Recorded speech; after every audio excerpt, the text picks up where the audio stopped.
പിതാക്കന്മാരെ, ശ്രേഷ്ഠരായ വൈദിക സുഹൃത്തുക്കളെ, ക്രിസ്തുവിലെൻ്റെ സഹോദരി സഹോദരന്മാരെ, എന്നോട് അച്ഛൻ പറഞ്ഞിരിക്കുന്നത് 8:50 വരെയാണ്. അതിനിടയ്ക്ക് ഒരു ബ്രേക്കും. അപ്പോൾ നമ്മളൊരു മുക്കാൽ മണിക്കൂർ കഴിയുമ്പോൾ ഒരു ചെറിയ ബ്രേക്ക്, അതിനുശേഷം ബാക്കി തുടരുന്നതാണ്. 19 കൊല്ലമായിട്ട് മലങ്കര സുറിയാനി ജ്ഞാനായ സുവിശേഷ സമാജം നടന്നുകൊണ്ടിരിക്കുകയാണ്. 19 കൊല്ലമായിട്ട് ആയിരക്കണക്കിന് മനുഷ്യർ ഇതുപോലെ ഒരുമിച്ച് കൂടി സുവിശേഷത്തെക്കുറിച്ച് ധ്യാനിക്കുന്നു. അങ്ങേയറ്റം അനുഗ്രഹീതമാണ് ഈ കൂട്ടായ്മയെന്ന് ഞാൻ വിചാരിക്കുന്നു. ഇതുപോലെ സുവിശേഷത്തെയും സുവിശേഷത്തിലെ ദൈവത്തെയും നെഞ്ചോട് ചേർത്ത് പിടിക്കുന്ന നിങ്ങളെ ഓർത്ത് ദൈവത്തിന് നന്ദി പറയുന്നു. ഇതിനൊക്കെ ചുക്കാൻ പിടിക്കുന്ന എല്ലാവരെയും, ഇതിൽ നിരന്തരമായിട്ട് വിശ്വസ്തയോടെ പങ്കെടുത്തുകൊണ്ടിരിക്കുന്ന നിങ്ങളെയും ദൈവം സമൃദ്ധമായി അനുഗ്രഹിക്കട്ടെ എന്ന് നെഞ്ചിൽ കൈവച്ച് പ്രാർത്ഥിക്കുന്നു. ഞാനിനി നേരെ വിഷയത്തിലേക്ക് കടക്കുകയാണ്. ഇത് നോമ്പുകാലം. നോമ്പിന് ഹെബ്രായ ഭാഷയിൽ പറയുന്ന വാക്ക് ഷൂബ് എന്നാണ്. തിരിഞ്ഞു നടക്കുക, തിരിഞ്ഞു നടത്തത്തിന്റെ കാലമാണിത്. എങ്ങോട്ടേക്കാണ് തിരിഞ്ഞു നടക്കുക? ഉറവിടങ്ങളിലേക്ക്. നമുക്കറിയാം, ഏതു പുഴയും ഒഴുകി ഒഴുകി മുമ്പോട്ട് പോകുമ്പോൾ മലിനമായി പോകാറുണ്ട്. അതിന്റെ ശുദ്ധിയിലേക്ക് തിരിച്ചു വരണമെങ്കിൽ ഉറവിടങ്ങളിലേക്ക് മടങ്ങേണ്ടതുണ്ട്. അതേ രീതിയിൽ ജീവിതയാത്രയിൽ എവിടെയൊക്കെയോ സംഭവിച്ചിട്ടുള്ള ചില പാളിച്ചകളെ തിരിച്ചറിയണമെങ്കിൽ നമ്മൾ ഉറവിടങ്ങളിലേക്ക് പോകണം. നമ്മുടെ ഉറവിടം സുവിശേഷമാണ്. അപ്പോൾ ഈ നോമ്പുകാലത്ത് ഒരു ചെറിയൊരു ടോപ്പിക് നിങ്ങളുടെ മുമ്പിലേക്ക് വയ്ക്കുകയാണ്. സുവിശേഷ ആത്മീയതയുടെ ചങ്ക് എന്താണ്, മർമ്മം എന്താണ്? അങ്ങനെ ഒരു ചെറിയൊരു വിഷയം ഇപ്പോഴൊന്ന് നിങ്ങളുടെ മുമ്പിൽ, നിങ്ങളുടെ പരിഗണനയ്ക്കായിട്ട് വയ്ക്കുകയാണ്. നമ്മളൊക്കെ നിരന്തരം വായിക്കുന്ന സുവിശേഷത്തിന്റെ മർമ്മം എന്താണ്? നമ്മുടെ ആത്മീയതയുടെ കേന്ദ്ര പ്രമേയം എന്താണ്? അതിലേക്ക് അങ്ങ് കടക്കട്ടെ സഹോദരങ്ങളെ. നമുക്കറിയാം, പഴയ നിയമം വെച്ച് ഈ ഇങ്ങനെ നമുക്കറിയാം, നിയമാവർത്തന പുസ്തകത്തിലൊക്കെയുണ്ട്, ഞാൻ നിങ്ങളുടെ മുമ്പിൽ ജീവിതവും മരണവും വയ്ക്കുന്നു, നിയമം അനുസരിച്ചാൽ നിത്യജീവൻ, നിയമം തെറ്റിച്ചാൽ നിത്യനാശം. അപ്പൊ വളരെ കൃത്യമാണ്. നിയമം പാലിച്ചാൽ നിത്യജീവൻ. തോറ, ആദ്യ 5 ഗ്രന്ഥം മോശ കൊടുത്തത്. അത് പാലിച്ചാൽ നിത്യജീവൻ, അത് ലംഘിച്ചാൽ നിത്യനാശം. അങ്ങനെ യേശു ഇങ്ങോട്ടേക്ക് വന്നപ്പോ കൃത്യമായിട്ട് നിയമം പാലിച്ചിരുന്നവരായിരുന്നു ഫരിസേയരും നിയമജ്ഞരും എന്നൊക്കെ നമുക്കറിയാം. എന്നിട്ടും എന്തുകൊണ്ടാണ് യേശു മുമ്പോട്ടേക്ക് വെച്ച ദൈവരാജ്യത്തിൽ അവർക്ക് പങ്കുപറ്റാൻ ആകാതെ പോയത്? ഇതാണ് നമ്മളെ നന്നായിട്ട് ചിന്തിപ്പിക്കേണ്ട ഒരു കാര്യം. നിങ്ങൾക്കൊന്ന് കാണിച്ചു തരാൻ പറ്റുമോ? ഫരിസേയരോ നിയമജ്ഞരോ ലംഘിച്ച പഴയ നിയമത്തിലെ ഒരു കൽപ്പനയൊന്ന് കാണിച്ചു തരാൻ പറ്റുമോ? സത്യത്തിൽ യേശു പഴയ നിയമത്തിലെ പല കൽപ്പനകളിൽ ലംഘിക്കുന്നുണ്ടെന്ന് നിങ്ങൾക്കറിയാം. ഇപ്പോൾ സാബത്ത് ലംഘിച്ചിട്ടുണ്ട്, ഉപവാസം ലംഘിച്ചിട്ടുണ്ട്, വിവാഹവുമായി ബന്ധപ്പെടുത്തി മോശ കൊടുത്ത നിയമത്തെ ലംഘിച്ചിട്ടുണ്ട്, പാപിനിയെ കല്ലെറിയണമെന്നുള്ള മോശയുടെ നിയമം ലംഘിച്ചിട്ടുണ്ട്. അങ്ങനെ യേശു ഒരുപാട് ലംഘിക്കുന്നുണ്ട്. പക്ഷേ മോശ കൊടുത്ത നിയമത്തിൽ നിയമം പാലിച്ചാൽ നിത്യജീവൻ, നിയമം ലംഘിച്ചാൽ നിത്യനാശം. ഫരിസേയരും നിയമജ്ഞരും ഒരൊറ്റ നിയമം ലംഘിച്ചിട്ടില്ല. എന്നിട്ടും എന്തുകൊണ്ടാണ് യേശു മുമ്പോട്ടേക്ക് വെച്ച സ്വർഗരാജ്യത്തിൽ അവർക്ക് ഭാഗഭാക്കാകാൻ ആവാതെ പോയത്? ഇത് നമ്മളെ ഒന്ന് ചിന്തിപ്പിക്കേണ്ടതാണെന്നാണ് ഞാൻ വിചാരിക്കുന്നത്. ഞാനിവിടെ ഇത്തിരി മറ്റു ചില കാര്യങ്ങൾ പറഞ്ഞിട്ട് നമ്മളിലേക്ക് വരാം. ഞാനിവിടെ മറ്റു കാര്യങ്ങൾ പറയണത് ഒരു ഉദാഹരണമായിട്ടാണ് കേട്ടോ. ഇവിടെ വർഗീയത പറയാനോ ഒന്നുമല്ല, നമ്മളിലേക്ക് വരാൻ മാത്രമാണ്. ഞാൻ 1-2 ഉദാഹരണങ്ങൾ പറയട്ടെ.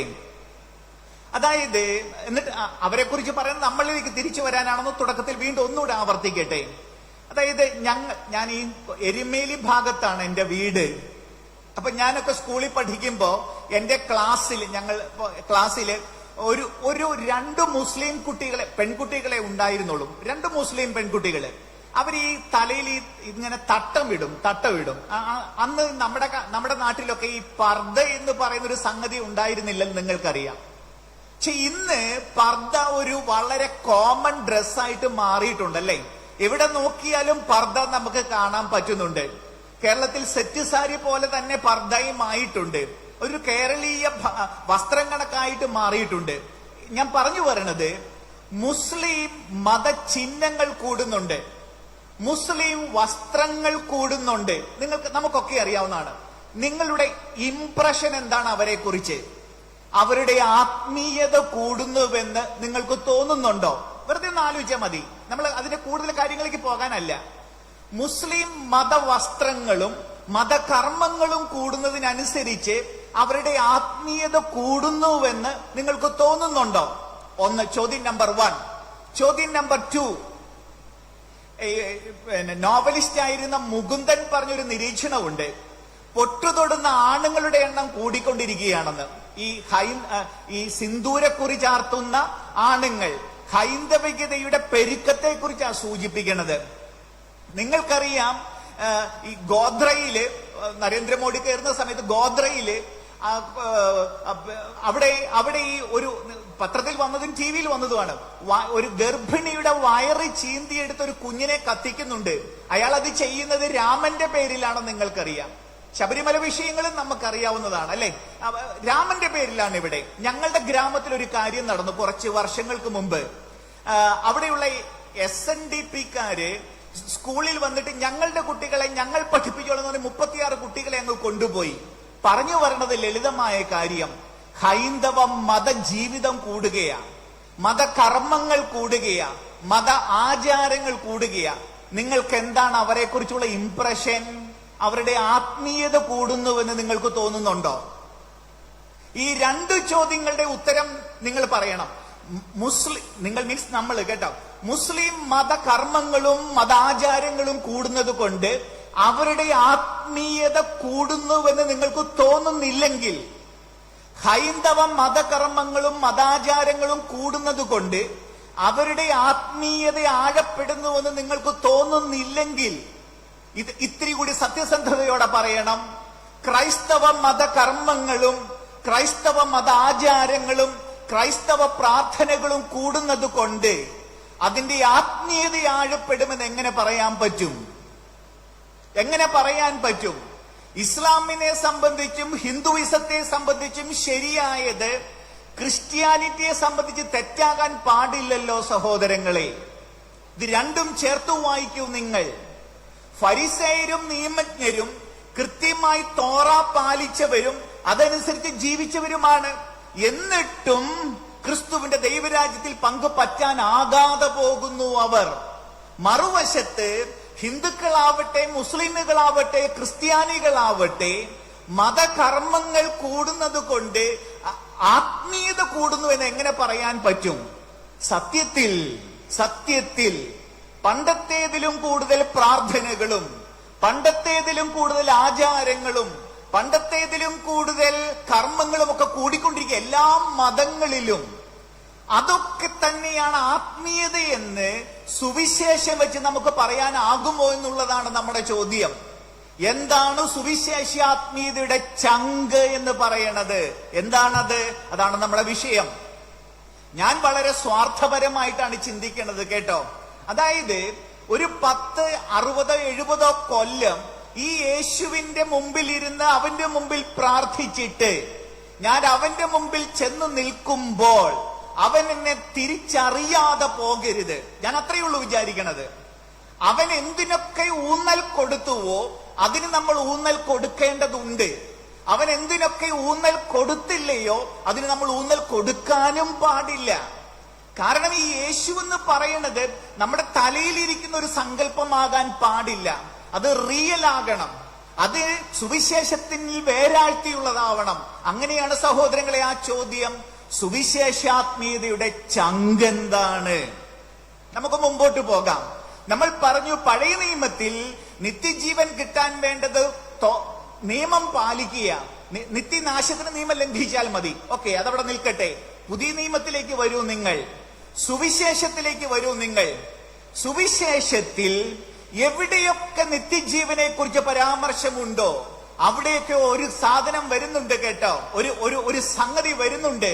എന്താണെന്നറിയാമോ? അത് എവിടെയൊക്കെ നിത്യജീവൻ വരുന്നുണ്ടോ സുവിശേഷത്തിൽ, അവിടെ ആരാണ് വരുന്നതെന്നറിയാമോ? നിയമമല്ല, തോറായല്ല, പിന്നെയോ അയൽക്കാരൻ. അയൽക്കാരൻ കടന്നു വരുന്നുണ്ട്. എത്ര വേണമെങ്കിലും ഉദാഹരണങ്ങളുണ്ട് കേട്ടോ. നമുക്ക് അതിലേക്കൊന്ന് കടക്കുകയാണ്.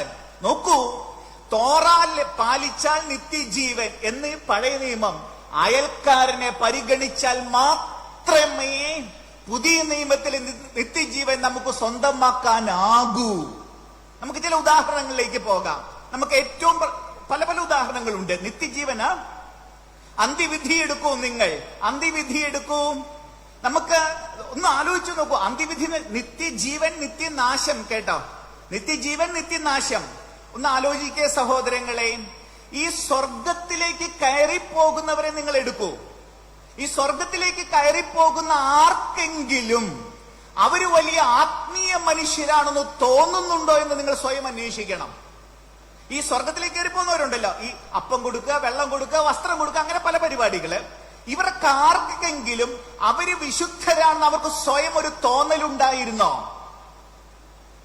ശ്രദ്ധിക്കണേ, നമ്മൾ കൃത്യമായിട്ട് നോമ്പ് പാലിച്ചാൽ, കൃത്യമായിട്ട് ഉപവാസം പാലിച്ചാൽ, കൃത്യമായി പള്ളിയിൽ പോയാൽ നമുക്ക് തോന്നും എന്താണ്, നമ്മൾ പഴയതുപോലെ ഒന്നും നന്നായിട്ടാണ് ജീവിക്കണത്, അല്ലെ? നമുക്ക് തോന്നും അത്.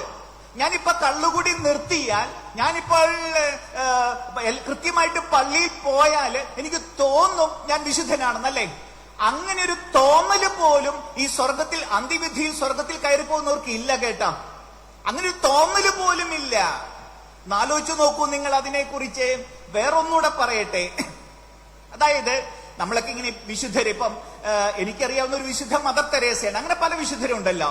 അപ്പൊ നമ്മൾ പൊതുവെ പറയണത്, നമ്മൾ ഈ സുവിശേഷം വായിച്ചിട്ട് പറയണത് എന്താണെന്നറിയാവോ? ഒരു ദാഹിക്കുന്നവനിൽ, അല്ല വിശക്കുന്നവനിൽ, അല്ലെ നഗ്നനിൽ, ആരെങ്കിലും ആവട്ടെ, അവനിൽ ഈ ദൈവത്തെ കണ്ടുകൊണ്ട് എന്തെങ്കിലും ചെയ്യണം, അല്ലെ? ദൈവത്തെ കണ്ടുകൊണ്ട്, യേശുവിനെ കണ്ടുകൊണ്ട് എന്തെങ്കിലും ചെയ്യണം. എന്റെ സഹോദരങ്ങളെ, നിങ്ങൾ അന്ത്യവിധി ഒന്നുകൂടെ നോക്കൂ. നിങ്ങൾ ഈ സ്വർഗത്തിലേക്ക്, നിത്യജീവൻ കിട്ടിയ സ്വർഗത്തിലേക്ക് കയറിപ്പോകുന്ന ആരെങ്കിലും അവർ യേശുവിനാണ് വെള്ളം കൊടുത്തെന്ന് പറയുന്നുണ്ടോ? യേശുവിനെയാണ് ഉടുപ്പിച്ചതെന്ന് പറയുന്നില്ല. യേശുവാണത് പറയുന്നത് കേട്ടോ. ഇവര് ചോദിക്കുന്നത്, ഞങ്ങൾ എപ്പോഴാണ് നിനക്ക് ഭക്ഷണം തന്നത്, എപ്പോഴാണ് വെള്ളം തന്നത് എന്നാണ് അവര് ചോദിക്കുന്നത്. കാരണം അവനെ കണ്ടിട്ടില്ല. ഒരു ഗ്ലാസ് വെള്ളം കൊടുത്തപ്പോ, വെള്ളം കൊടുത്തത് ഒരാൾക്ക് വെള്ളം കൊടുത്തു, ദാഹിക്കുന്ന ആർക്കോ ഒരാൾക്ക്. യേശുവാണ് പറയുന്നത് ഇത് എനിക്ക് തന്നെയാണ് ചെയ്തതെന്ന്. അതിനർത്ഥം എന്താണ്? ഞാൻ പള്ളിയിൽ പോയി പ്രാർത്ഥിച്ചാൽ എനിക്കൊരു എന്നെ കുറിച്ച് തന്നെ ഒരു കോൺഫിഡൻസ് ഉണ്ടാവും. ഞാൻ എന്തോ നല്ല കാര്യമാണ് ചെയ്യണത്. ഞാൻ ഒരാൾക്ക് വെള്ളം കൊടുത്താൽ ഒരു ചുമ്മാ ഒരു മാനുഷിക പ്രവൃത്തി മാത്രമാ, എനിക്ക് പ്രത്യേകിച്ച് ഒരു തോന്നലൊന്നുമില്ല ഞാൻ വിശുദ്ധനാണെന്ന്. യേശു പറഞ്ഞ ഇതാണ് വിശുദ്ധിയുടെ മാനദണ്ഡം. അതിനർത്ഥം എന്താണ്? സ്വർഗത്തിലേക്ക് കയറിപ്പോകാനുള്ള മാനദണ്ഡം നിനക്ക് സ്വയം തോന്നുന്ന വിശുദ്ധിയെ കുറിച്ചുള്ള ചില ധാരണകൾ അല്ല. ആ മാനദണ്ഡം നിർണയിക്കുന്നത് വളരെ വളരെ മാനുഷികമായ ചില പ്രവൃത്തികളാണ്. അതുകൊണ്ടല്ലേ അവർ ചോദിക്കുന്നത്, നിന്നെ എപ്പോഴാണ് കണ്ടത് അവർ ചോദിക്കുന്നില്ലേ? ജീവിതകാലത്ത് ഒരിക്കൽ പോലും യേശുവിനെ കണ്ടു എന്ന് തോന്നാത്തവരാണ് ദൈവരാജ്യത്തിലേക്ക് കയറി പോകണത് കേട്ടോ. ഒന്ന് ആലോചിച്ച് നോക്കൂ നിങ്ങൾ അതിനെക്കുറിച്ച്. നീ അതവിടെ നിൽക്കട്ടെ. രണ്ടാമത്തെ ഇതിലേക്ക് വരൂ. നിത്യജീവൻ, നിത്യനാശം മറക്കരുത്. ഈ സ്വർഗത്തിൽ പോകാതെ ഞാൻ നിങ്ങളെ അറിയുകയില്ലെന്നൊക്കെ പറഞ്ഞ് തിരിച്ചു പോകുന്നവരുണ്ടല്ലോ, തിരിച്ചു പോകുന്നുണ്ടല്ലോ. ഒരു മറ്റേ ഗ്രൂപ്പ് തിരിച്ചു പോകുന്നുണ്ട്. ഇവരെന്തെടുക്കുമായിരുന്നു? അവര് വെള്ളം കൊടുത്തില്ല, അയൽക്കാരനെ പരിഗണിച്ചില്ല, അല്ലേ? അപ്പൊ അവരെന്തെടുക്കുക? ചുമ്മാ കിടന്ന് ഉറങ്ങുമായിരുന്നോ? അല്ല, അവർ ചുമ്മാതെ കിടന്ന് ഉറങ്ങുകയല്ലെന്നുള്ളതാണ് ഏറ്റവും രസകരമായ കാര്യം. ഇത് മത്തായി 25 ഈ അന്ത്യവിധി. മത്തായി 25. മത്തായി 7 മറ്റൊരു അന്ത്യവിധി കിടപ്പുണ്ട്. മത്തായി 7 അതും കൂടെ ഒന്ന് കൂട്ടി വായിക്കും. ഇത് മത്തായി 25, ഇത് മത്തായി 7. യേശു പറയുന്നു അവസാന നാളുകളിൽ, അന്ത്യവിധി തന്നെ, ഈ അന്ത്യവിധി തന്നെയാണ് ഇവിടെ അവസാന നാളുകൾ. അവസാന നാളുകളിൽ നിങ്ങൾ വന്ന് എന്നോട് പറയും, ഞങ്ങൾ നിന്റെ നാമത്തിൽ പിശാചിനെ ബഹിഷ്കരിച്ചില്ലേ, അത്ഭുതങ്ങൾ ചെയ്തില്ലേ. ഞാൻ അവരോട് പറയും, അനീതി പ്രവർത്തിക്കുന്നവരെ കടന്നു പോവുക. നോക്കൂ സഹോദരങ്ങളെ, ഇവർ അയൽക്കാരെ പരിഗണിച്ചില്ലെന്നുള്ളത് മാത്രമല്ല, ഇവര് ഫുൾ ടൈം ബിസി ആയിരുന്നു. കേട്ടോ, ഇവര് ഫുൾ ടൈം ബിസി ആയിരുന്നു. പിശാചിനെ ബഹിഷ്കരിക്കുന്നത് ചെറിയ കാര്യമാണോ? പിശാചിനെ ബഹിഷ്കരിക്കുന്നത് ചെറിയ കാര്യമാ? അത്ഭുതങ്ങൾ ചെയ്യുന്നത് ചെറിയ കാര്യമാണോ? എന്നാൽ ഞാൻ അവരോട് പറയും, അനീതി പ്രവർത്തിക്കുന്നവരെ ഔട്ട്. അയൽക്കാരനാണ് വിഷയം. കേട്ടോ, അയൽക്കാരൻ മാത്രമാണ് വിഷയം. കേട്ടോ, നിത്യജീവനുമായി ബന്ധപ്പെടുത്തി പുതിയ നിയമത്തിലെ മാനദണ്ഡം അയൽക്കാരനാണ്. വേറൊരെണ്ണം കൂടെ പറയട്ടെ. നിത്യജീവൻ പഴയ നിയമത്തിലെ തോറായുടെ സ്ഥാനമാണ് പുതിയ നിയമത്തിൽ അയൽക്കാരൻ ഉള്ളത്. കേട്ടോ, നമുക്ക് മുമ്പോട്ട് പോകാം. പ്രസിദ്ധമായ ഉപമയുണ്ടല്ലോ, നല്ല സമറിയാക്കാരന്റെ ഉപമ. ഒന്ന് ആലോചിച്ച് നോക്കൂ. നമ്മള് അതിനെ അടർത്തി മാറ്റി പറയുന്നത് കൊണ്ടാണ് ഈ പ്രശ്നം. അതിന്റെ ആ ഉപമ വരുന്നത് എങ്ങനെയാണെന്ന് അറിയാമോ? ഒരു നിയമ പണ്ഡിതൻ, അപ്പൊ നിയമത്തിൽ, തോറായിൽ, പഞ്ചഗ്രന്ഥിയിൽ അറിവുള്ള ഒരാളാണ് യേശുവിനോട് ചോദിക്കണത്, നിത്യജീവൻ അവകാശമാക്കാൻ ഞാൻ എന്ത് ചെയ്യണം? അപ്പൊ യേശു ഒരു മറുപടി പറയുകയാ. അപ്പൊ അയാൾ ചോദിക്കുക, ആരാണ് എന്റെ അയൽക്കാരൻ? അപ്പോഴാണ് ഈ നല്ല സമറിയാക്കാരുടെ ഉപമ വരണത്. അവസാനം നീയും പോയി അതുപോലെ ചെയ്യുക. അപ്പോ ആ ഉപമയെ വായിക്കേണ്ടത് നിത്യജീവൻ അവകാശമാക്കാൻ ഞാൻ എന്ത് ചെയ്യണം എന്നുള്ള ചോദ്യത്തിൽ തുടങ്ങി നീയും പോയി അതുപോലെ ചെയ്യുക. ഇതിനിടയ്ക്ക് വേണം ഇതിനെ വായിക്കാൻ. ഇനി നമുക്ക് തുടങ്ങാം. നമുക്കറിയാവുന്നത് എങ്കിൽ കൂടി ഒന്നുകൂടെ പരിഗണിക്കാം. ആ യഹൂദൻ അവിടെ വീണ് കിടക്കുക. കേട്ടോ, മുറിവേറ്റ് കിടക്കുക. പുരോഹിതൻ വരുന്നു, ലേവായൻ വരുന്നു. നോക്കൂ, see the very choice of characters. ഈ ഉപമയിലെ കഥാപാത്രങ്ങളെ നിങ്ങൾ നോക്ക് നിങ്ങൾ. പുരോഹിതൻ, ലേവായൻ. ആരാണ് ഇവര്? പുരോഹിതൻ, ലേവായൻ ആരാണ്? 24 മണിക്കൂറും 365 ദിവസവും ദേവാലയത്തിൽ ഇരിക്കുന്നവരാണ് അവര്. കേട്ടോ, ദേവാലയത്തിൽ ഇരിക്കുന്നവരാ അവര്. നമ്മളൊക്കെ ഈ ആത്മീയത എന്നൊക്കെ പറയുന്ന കാര്യങ്ങളുടെ ക്ലൈമാക്സിൽ എത്തി നിൽക്കുന്നവരെ ഈ പുരോഹിതനും ലേവായനും. അവരെയാണ് യേശു ഔട്ടാക്കണത്. കേട്ടോ, ചോദ്യം മറക്കരുത്. നിത്യജീവൻ അവകാശമാക്കാൻ അതിന്റെ മറുപടിയാ വരണത്. പുരോഹിതനും ലേവായനും ഔട്ട്. അതൊക്കെ നമുക്കത് മനസ്സിലാകും.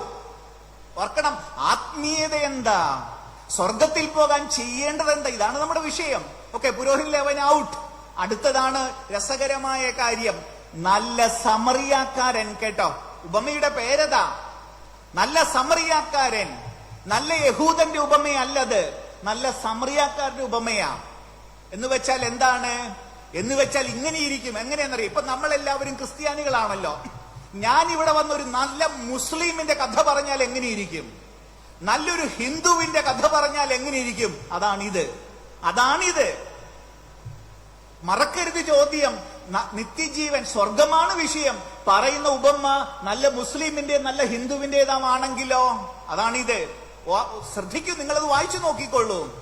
യഹൂദന്മാർ മാത്രം ഇരിക്കുന്ന ഒരു യോഗത്തിൽ യഹൂദനായ നിയമപണ്ഡിതൻ ചോദിച്ച ചോദ്യത്തിന് യഹൂദനായി യേശു കൊടുക്കുന്ന ഉത്തരത്തിൽ കഥയിൽ എല്ലാ കഥാപാത്രങ്ങളും യഹൂദന്മാർ.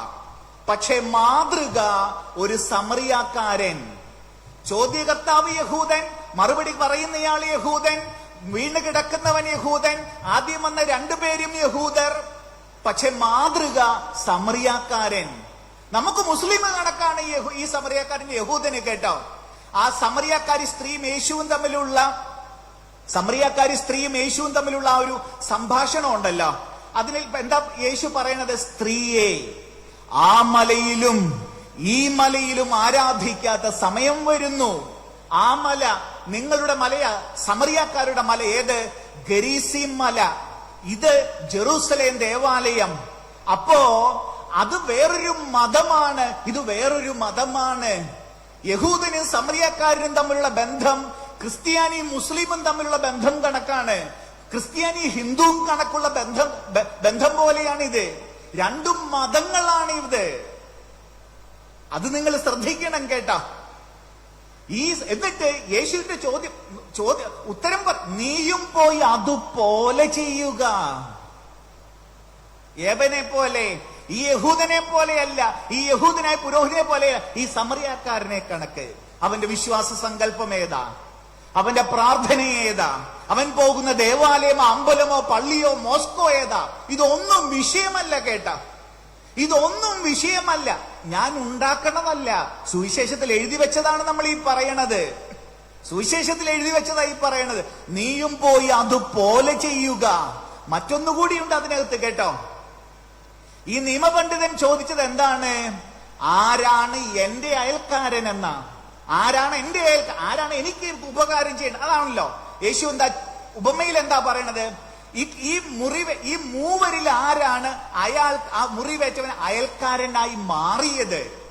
എന്നിട്ട് നീ പോയ നീ പോയതുപോലെ ആരാണ് എന്റെ അയൽക്കാരനല്ല, നിനക്ക് അയൽക്കാരനാകാൻ പറ്റുമോ എന്നുള്ളതാ ചോദ്യം. ആരാണ് എനിക്ക് അയൽക്കാരനല്ല, നിനക്ക് അയൽക്കാരനാകാൻ പറ്റുമോ എന്നുള്ളതാണ് ചോദ്യം. യോഹന്നാൻ എഴുതിയ ഒന്നാം ലേഖനം സഹോദരനെ സ്നേഹിക്കുന്നവൻ നിത്യജീവനുണ്ട്. സഹോദരൻ അയൽക്കാരനെ സ്നേഹിക്കുന്ന നിത്യജീവനുണ്ട്. അപ്പോഴെന്താ ഈ പിതാവിൽ വിശ്വസിക്കുക, അവന്റെ കൽപ്പനകൾ പാലിക്കുക, അയൽക്കാരനെ പരിഗണിക്കാൻ പറ്റുമോ ഇല്ലയോ? ജാതിയും മതവും നോക്കാതെ ഇപ്പോ നമ്മുടെ നാട്ടിലൊക്കെ ഇത്തിരി കൂടി വിഷമം തോന്നുന്ന കാര്യങ്ങൾ വന്നുകൊണ്ടിരിക്കുകയാണ്. ദൈവത്തിന്റെ പേരില് ഇങ്ങനെ മനസ്സുകൾ പിന്നെയും അകന്നുകൊണ്ടിരിക്കുകയാണ്. ദൈവത്തിന്റെ പേരിൽ ഇവിടെ കൂടുതൽ മതിലുകൾ ഉയരുകയാണ്. സുവിശേഷത്തിലെ ഏതു പേജ് വെച്ച് ഇതിനെ അംഗീകരിക്കാൻ പറ്റുമെന്ന് എനിക്ക് അറിഞ്ഞുകൂടാ. കാതലായ ചോദ്യം വെള്ളം കൊടുത്തോ എന്നുള്ളതാ, ഭക്ഷണം കൊടുത്തോ എന്നുള്ളതാണ്. ആരായാലും അയൽക്കാരനെ നെഞ്ചോട് ചേർത്ത് പിടിച്ചെന്നുള്ളത് മാത്രമാണ് നിത്യജീവന്റെ മാനദണ്ഡം. എന്റെ സഹോദരങ്ങളെ, ഞാനിങ്ങനെ തത്വം പറയാതെ ഇങ്ങനെ എത്ര വേണമെങ്കിലും ഉണ്ട്.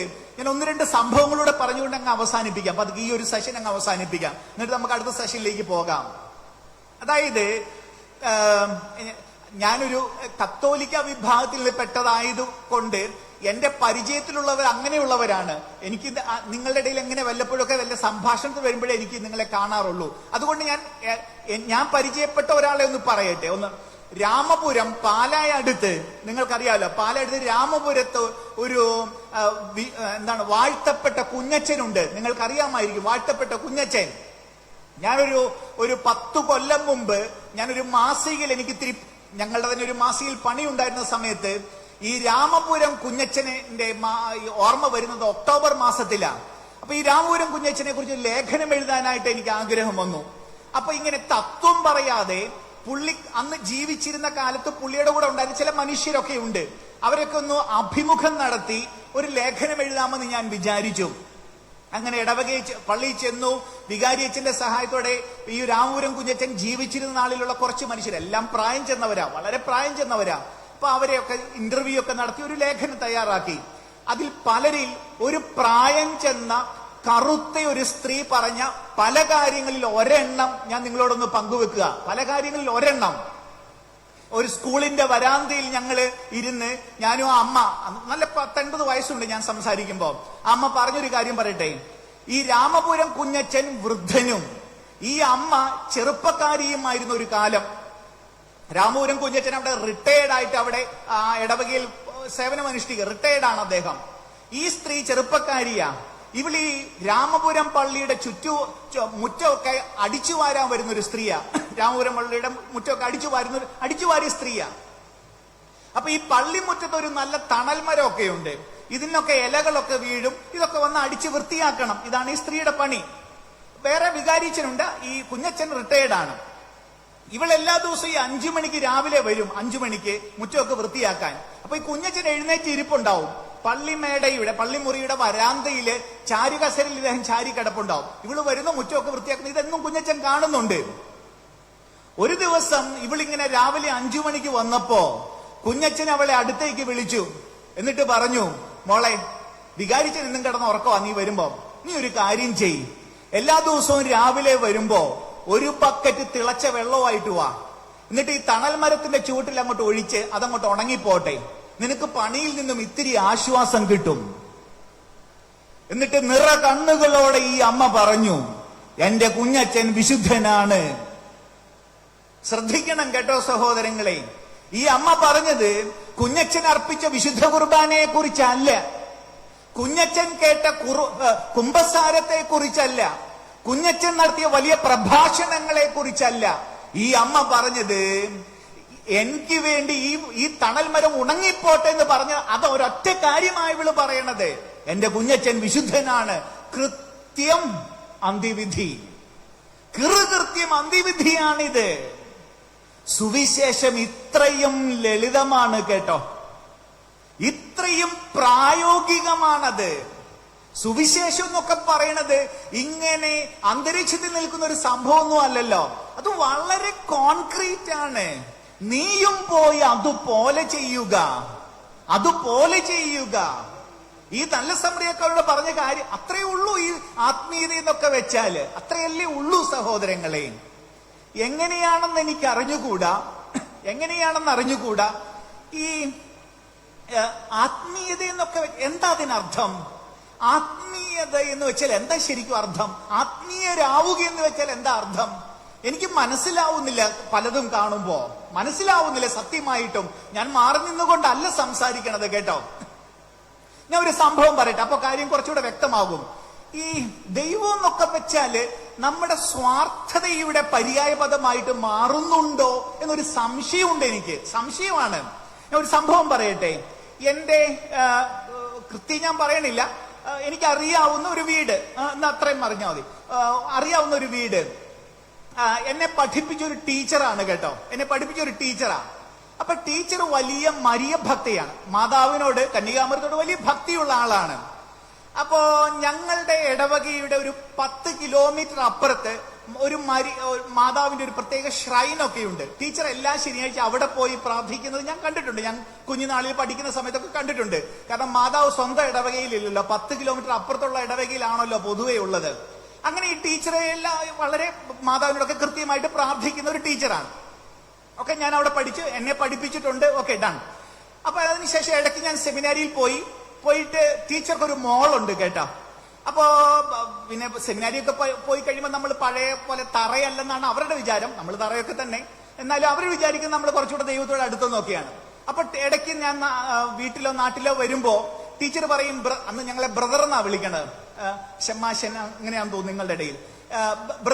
ബ്രദറെ, എന്റെ മോള് പഠിച്ചുകൊണ്ടിരിക്കുകയാണ്, മോള് നന്നായിട്ട് പഠിക്കാൻ പ്രാർത്ഥിക്കണം. പ്രാർത്ഥിച്ചോ ഇല്ലെന്നുള്ള വേറെ കാര്യം, ടീച്ചർ എന്നോട് പറഞ്ഞതാണ്. മോള് നന്നായിട്ടൊന്ന് പഠിക്കാൻ പ്രാർത്ഥിക്കണം. ഓക്കെ. അതിനുശേഷം പിന്നീട് എപ്പോഴും ഞാൻ വീട്ടിൽ വന്നപ്പോൾ ടീച്ചർ പറഞ്ഞു, ബ്രദറെ, മോളുടെ പരീക്ഷയൊക്കെ നന്നായിട്ട് പാസ്സായി, മോൾക്കൊരു നല്ലൊരു ജോലി, ഞാൻ ചുരുക്കമാണ്, ജോലി കിട്ടാൻ പ്രാർത്ഥിക്കണം.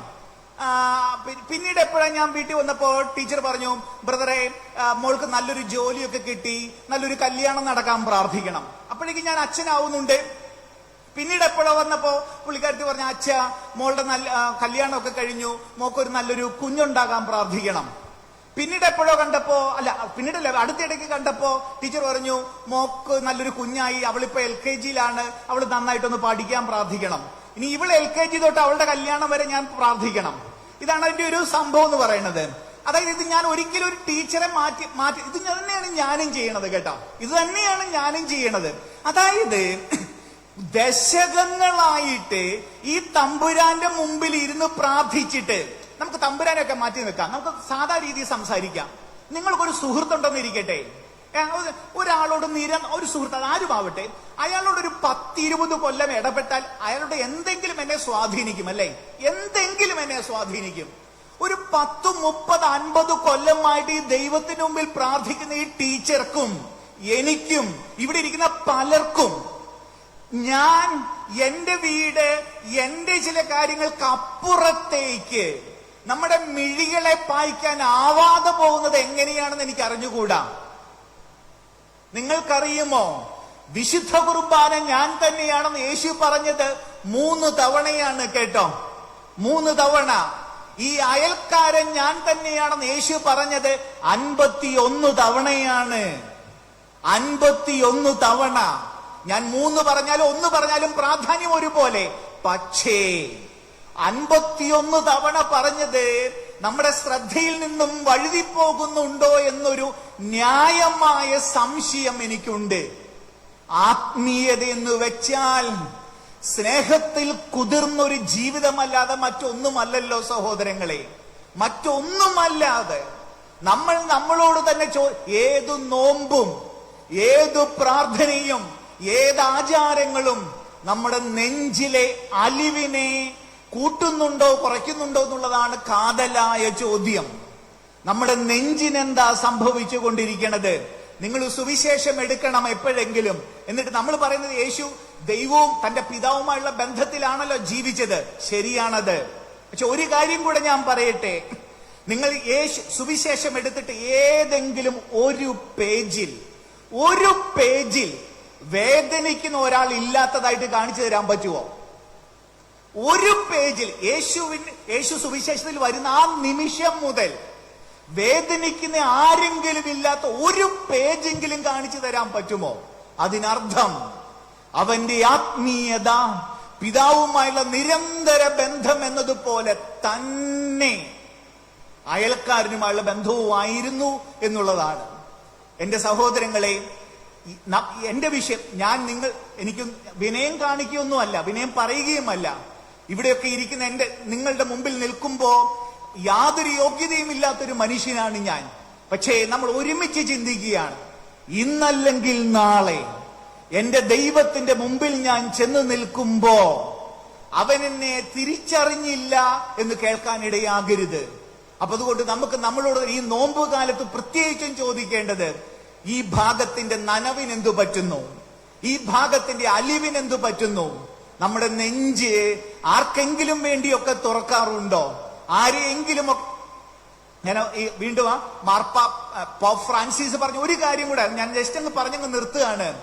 നിങ്ങൾ എപ്പോഴെങ്കിലും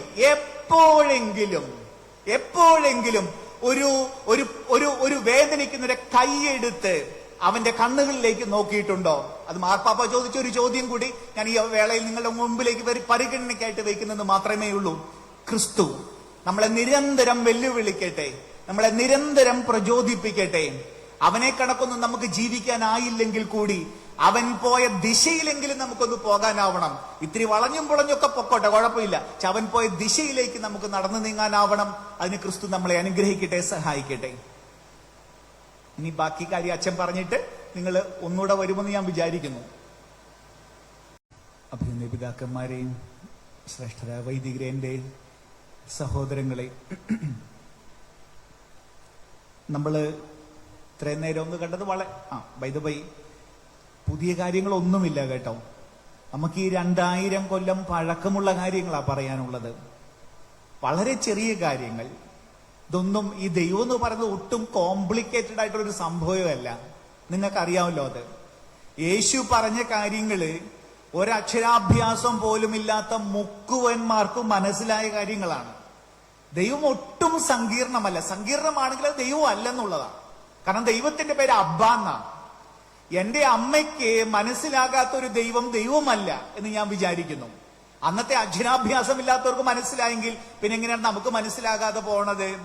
അതുകൊണ്ട് സുവിശേഷം വളരെ ലളിതമാണ്. പറയാനുള്ളത് 2000 കൊല്ലം പഴക്കമുള്ള ആ പഴയ കാര്യങ്ങളുമാണ്. നമ്മളിന്ന് പറഞ്ഞത് ഇത്രയേ ഉള്ളൂ. സുവിശേഷ ആത്മീയതയുടെ ചങ്ക് സ്നേഹമാണ്, സ്നേഹം മാത്രമാണ്. അതിന് തടസ്സം വെക്കുന്ന ഏതു പ്രമാണവും തള്ളിക്കളയേണ്ടതുമാണ്. നിനക്ക് അയൽക്കാരനുമായിട്ട് അകലമുണ്ടാക്കുന്ന എന്തും സുവിശേഷത്തിന് വിരുദ്ധമാണ്. ഇത്രയുമാണ് നമ്മളൊന്ന് കാണാൻ നോക്കിയത്. ഈ സ്നേഹം നമ്മളിങ്ങനെ സ്നേഹം എന്ന് വാക്ക് എപ്പോഴും ഉപയോഗിക്കപ്പെടുന്നത് കൊണ്ട് അതിന് പല മാനങ്ങളുണ്ടല്ലോ. അതിൽ ഒരെണ്ണം മാത്രം ഞാനിപ്പോ ഒന്ന് എടുക്കുകയാണ്. അത് ഈ വെളിയിലുള്ളതിനേക്കാൾ കൂടുതൽ നമ്മുടെ വീട്ടിനകത്തെ കാര്യവുമായിട്ട് ബന്ധപ്പെടുത്തിയ സ്നേഹത്തിന്റെ ഒരു ഭാവമാണല്ലോ ക്ഷമയെന്ന് പറയണത്. അതുമായി ബന്ധപ്പെടുത്തി ഞാൻ ഇത്രയും കൂടി ഒന്ന് സംസാരിക്കാൻ ആഗ്രഹിക്കുകയാണ് കേട്ടോ.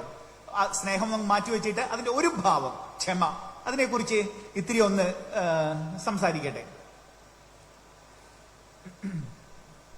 അതായത് നമ്മൾ ഈ MA, ഞാൻ ചുമ്മാ അങ്ങ് പറയാ, MA ലിറ്ററേച്ചർ, ഇംഗ്ലീഷ് ലിറ്ററേച്ചർ എടുത്തിട്ടും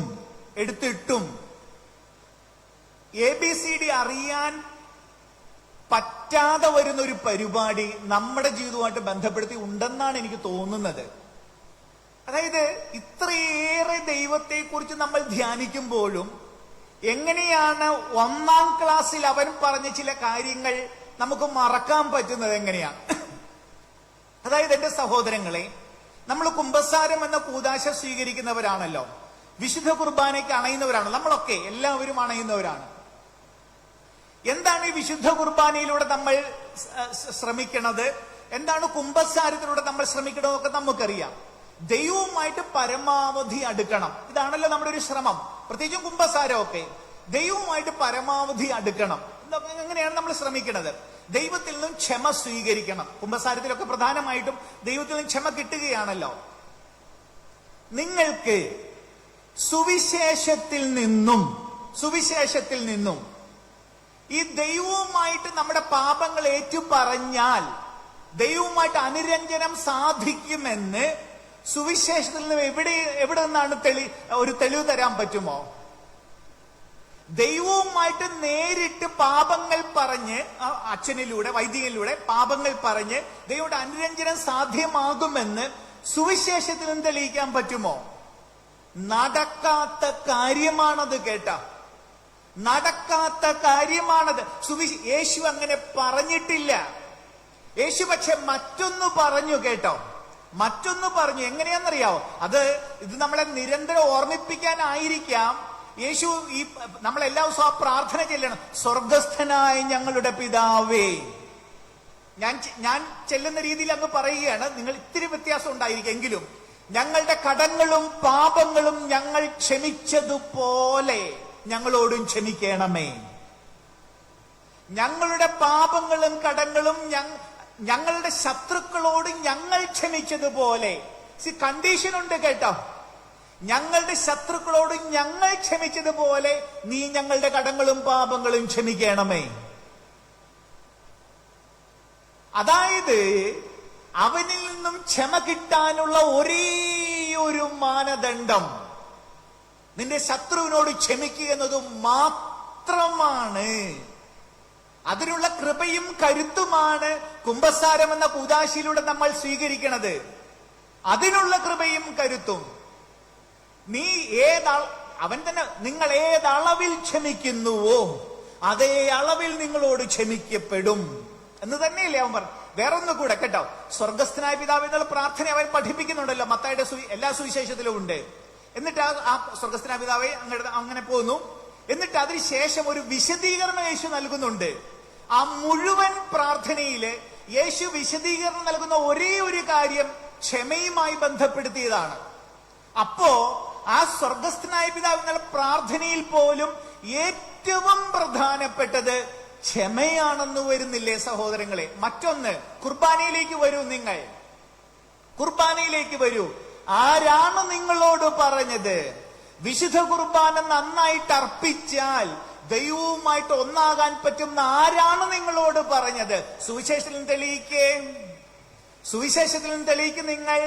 യേശു മറ്റൊന്ന് പഠിപ്പിച്ച് കേട്ടോ, നിങ്ങൾ ബലി അർപ്പിക്കാൻ വരവേ നിങ്ങൾക്ക് ആരെങ്കിലുമായിട്ട് അകലമുണ്ടെങ്കിൽ ബലിയർപ്പണം അവിടെ വെക്ക് please. You are just going to waste your time. നിങ്ങളുടെ മനസ്സ് ആരെങ്കിലുമായിട്ട് അകലമുണ്ടെങ്കിൽ ഇവിടെ വന്ന് അർപ്പിക്കുന്ന വിശുദ്ധ കുർബാന വെറും സമയം കൊല്ലലാണ് കേട്ടോ. അവിടെ വെക്ക് ബലി വസ്തു, എന്നിട്ട് ഇറങ്ങി പോകപ്പാ, പോയി ചെന്ന് രമ്യതപ്പെട്ട് എന്നിട്ട് വാ. വിശുദ്ധ കുർബാനയിലൂടെ ദൈവവുമായിട്ട് അനുരഞ്ജനപ്പെടണം സാധ്യമാകണമെങ്കിൽ അതിനു മുമ്പ് എന്റെയും നിന്റെയും കൈകളിൽ ഒതുങ്ങി നിൽക്കുന്ന ഒരു കാര്യമുണ്ട്. എന്താണെന്നറിയാമോ? പോയി കാല് പിടിക്കുക, കാല് കഴുകുക. മറ്റൊരു ഓപ്ഷൻ ഇല്ല ഇവിടെ, മറ്റൊരു മാർഗവുമില്ല ഇവിടെ. ഒന്ന് കോറിന്തോസ് 11 അധ്യായം 1 കോറിന്തോസ് 11 അധ്യായം നിങ്ങൾക്ക് അറിയാവുന്നതാ. കോറിന്തോസിലെ സഭക്കാർക്ക് എഴുതുകയാണ് പൗലോസ്. എന്താ ഇതിനകത്ത് പറയുന്നതെന്നറിയാമോ? നിങ്ങൾക്കറിയാം എന്ന് ഞാൻ വിചാരിക്കുന്നു. നിങ്ങൾ നടത്തണത് കർത്താവിന്റെ അപ്പം മുറിക്കൽ ശുശ്രൂഷയല്ല.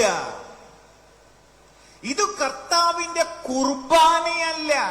ഒന്ന് ആലോചിച്ച് നോക്കിക്കേ. അത് ഇവിടെ ഇപ്പൊ കുർബാന നടക്കുക, അവസാനം ഒരാള് പറയും ഇത് കുർബാനയല്ല.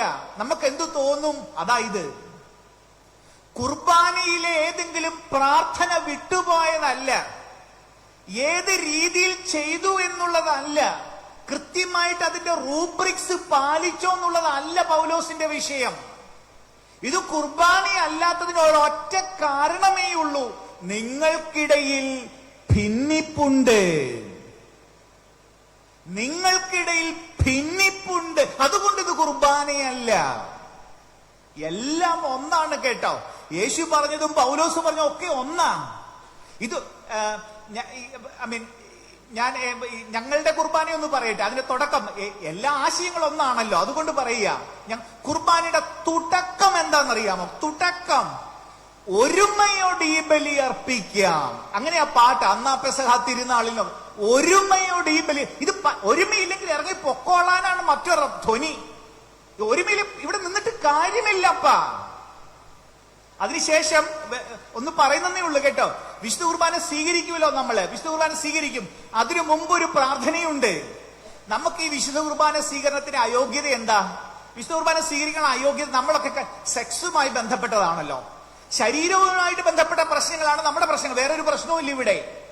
വിശുദ്ധ കുർബാന സ്വീകരിക്കുന്നതിന് മുമ്പ് ഞങ്ങളുടെ കുർബാനയിൽ വേറൊരു പ്രാർത്ഥനയുണ്ട്. എന്തെന്നറിയോ? അത് സെക്സുമായി ബന്ധപ്പെട്ട് ഒരു പരാമർശമില്ല. എന്തെന്നറിയോ? കലഹം മാറ്റാം, ഭിന്നത നീക്കാം, വിദ്വേഷം മാറ്റാം. അതായത് കുർബാന തൊട്ടു മുമ്പ് സ്വയം ചെക്ക് ചെയ്യണം. കലഹമുണ്ടോ, ഭിന്നതയുണ്ടോ, വിദ്വേഷമുണ്ടോ? സെക്സ് അല്ല ഇവിടുത്തെ വിഷയം. വിശുദ്ധ കുർബാന സ്വീകരിക്കാനോ സ്വീകരിക്കാതിരിക്കാനുള്ള യോഗ്യതയുടെ മാനദണ്ഡം നിന്റെ നെഞ്ചിൽ നിന്നും ആരെങ്കിലും വെളിയിലുണ്ടോ എന്നത് മാത്രമാണ്. ഞാൻ ഉണ്ടാക്കണതാണോ സഹോദരങ്ങളെ? ഇത് സുവിശേഷത്തിൽ എഴുതി വെച്ചു പോയതാണ്. നമ്മുടെ വിഷയം ഉണ്ടല്ലോ. ഇപ്പം ഈ ഞാൻ വിചാരിക്കുന്നത് ഞങ്ങളുടെ രീതിയിൽ തന്നെയാണ് നിങ്ങളുടെ കുമ്പസാരത്തിൽ വൈദികൻ എന്തെങ്കിലും പ്രായശ്ചിത്തമൊക്കെ പറയില്ല. ഞാൻ വെറുതെ വിചാരിക്കുക, എന്താണ് 10 സ്വർഗസ്ഥനായ പിതാവ് ചെല്ലണം എന്ന് വിചാരിക്കുക, പ്രായശ്ചിത്തം തരിക. നിങ്ങളത് ചെല്ലാൻ മറന്നുപോയെന്ന് വിചാരിക്കൂ. അത് വലിയൊരു കുറ്റമായിട്ട് നിങ്ങൾക്ക് തോന്നുമല്ലേ? കുറ്റമായിട്ട് തോന്നും.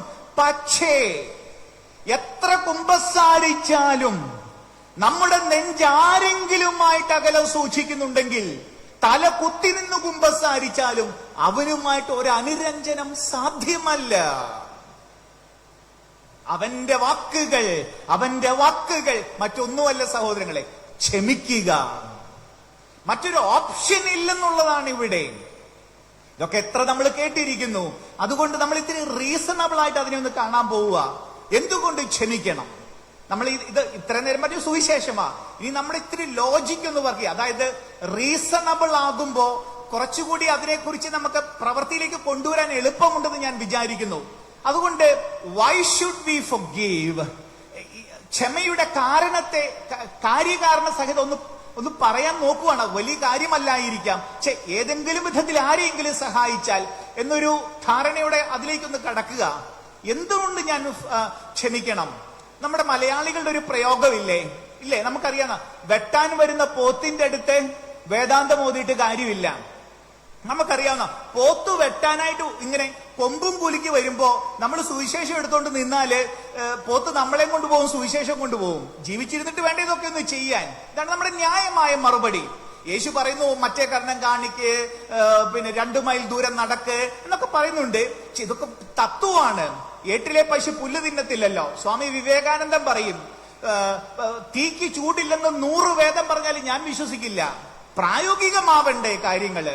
ഇപ്പൊ യേശു ക്ഷമിക്കണം എന്ന് പറഞ്ഞാൽ പ്രായോഗികമാണ്. നമ്മുടെ ചോദ്യം ഇതാണ്, വെട്ടാൻ വരുന്ന പോത്തിന്റെ അടുത്ത് എന്ത് ചെയ്യണം ഞാൻ? ഇതാണ് നമ്മുടെ യേശുവിനോടുള്ള ചോദ്യം. അതിനുള്ള യേശുവിന്റെ 2 മറുപടികൾ എന്ന് ഞാൻ വിചാരിക്കണത്. Why should we forgive? എന്തുകൊണ്ട് പോത്ത് വെട്ടാൻ വന്നാൽ നീ വേദം ഓതണം? അവൻ അവന്റേതായ ചില കാരണങ്ങളുണ്ടെന്ന് ഞാൻ വിചാരിക്കുന്നു. ആ രണ്ട് കാരണം ഞാൻ ഒന്ന് പറയാൻ ആഗ്രഹിക്കുകയാണ്. ഒന്നിതാണ്, ഒന്ന് വളരെ ലളിതമാ. മനുഷ്യൻ പോത്തല്ല. മനുഷ്യൻ പോത്തല്ല. ഇത്തിരി ഒന്ന് വിശദീകരിക്കട്ടെ.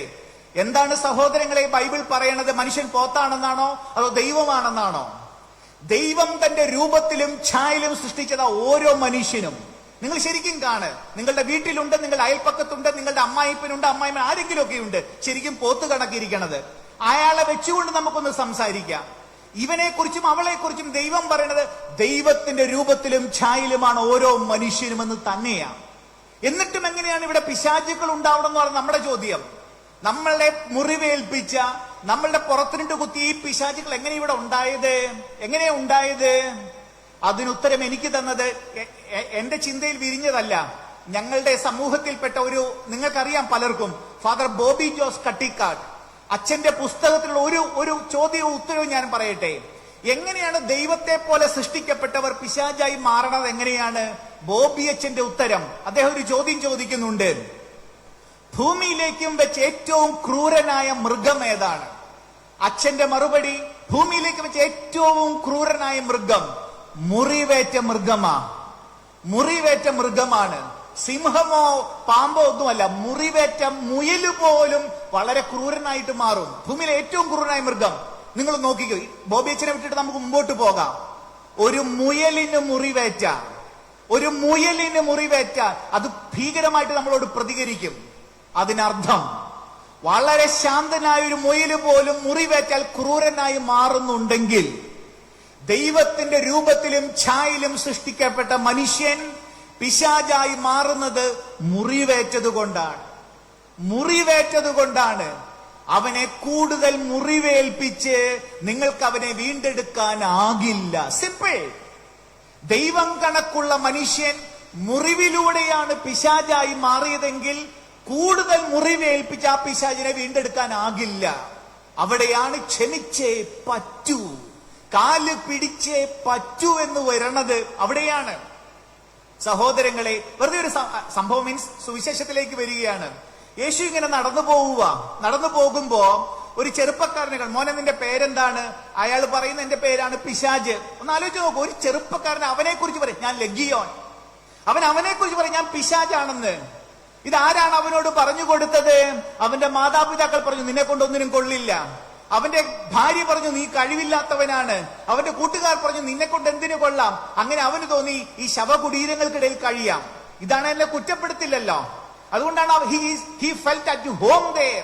ഞാൻ പിശാച. എന്നിട്ടോ അവനെ കണ്ട ആളുകൾ ഭയന്നിരുന്നൊക്കെ നമ്മൾ വായിക്കണത്. എന്നിട്ടോ യേശു അവിടേക്ക് ചെന്നിട്ട് അവനെ തൊടുകയാണ്. അവനൊരു കൊച്ചു കുഞ്ഞായി നിലവിളിക്കുക. ആരായിരുന്നു അവൻ? പിശാചോ? ഉള്ളിന്റെ ഉള്ളിൽ ഒരു മനുഷ്യ സ്പർശത്തിന് വേണ്ടി കാത്തിരുന്ന ഒരു കൊച്ചു കുഞ്ഞാവൻ. ജനിച്ച നാൾ മുതൽ അന്നുവരെ ഒരു മനുഷ്യ സ്പർശത്തിന്റെ ചൂടിന് വേണ്ടി കാത്തിരുന്നവൻ. അങ്ങനെയാണ് അവൻ മാറണത്. ഒന്ന് തൊടുക. എന്റെ സഹോദരങ്ങളെ, യേശു ചെയ്ത ഇതേ അത്ഭുതം എനിക്കും നിനക്കും ചെയ്യാനാവില്ലേ?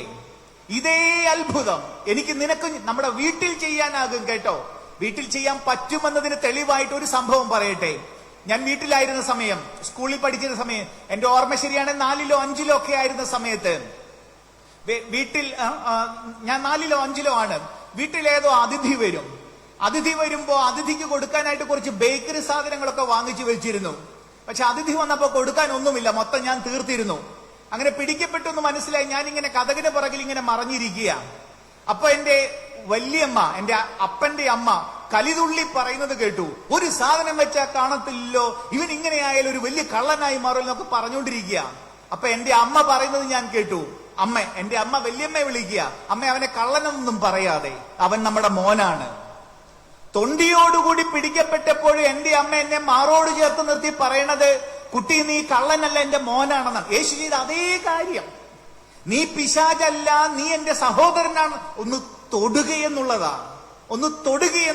ഒന്ന് നെഞ്ചോട് ചേർത്ത് പിടിക്കുക എന്നുള്ളതാ. വൈക്കം മുഹമ്മദ് ബഷീറിന്റെ ഒരു കഥ നിങ്ങൾക്കറിയാമായിരിക്കും. ഒരു ബേക്കറി കട, അവിടെ ഈ ഒരു ഉടമ, അവിടെ കുറച്ച് കുട്ടികളൊക്കെ ബാലവേല ചെയ്യുന്നുണ്ട്. ഒരു കുട്ടി ജിലേബി ഉണ്ടാക്കിക്കൊണ്ടിരിക്കുന്ന ഒരു ജിലേബി എടുത്ത് അവൻ കഴിക്കുക. കടക്കാരൻ അവനെ കൈയോടെ പിടികൂടുക. കടക്കാരന് ഭയങ്കര ആകുലതയാ കേട്ടോ. ദൈവമേ, ഇവനിന്ന് ജിലേബി മോഷ്ടിക്കുന്ന നാളെ ബാങ്ക് കുത്തി തുറക്കാൻ പോകുമല്ലോ. അതുകൊണ്ട് ഭയങ്കര ആകുലതയാ. അതുകൊണ്ട് ഇവൻ മരിച്ചാലും മറക്കാത്ത പാഠം പഠിക്കണം.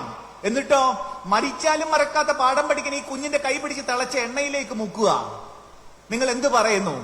ഇവൻ ഇന്ന് ജിലേബി മോഷ്ടി നാളെ ബാങ്കിൽ കുത്തി തുറക്കുക തന്നെ ചെയ്യും.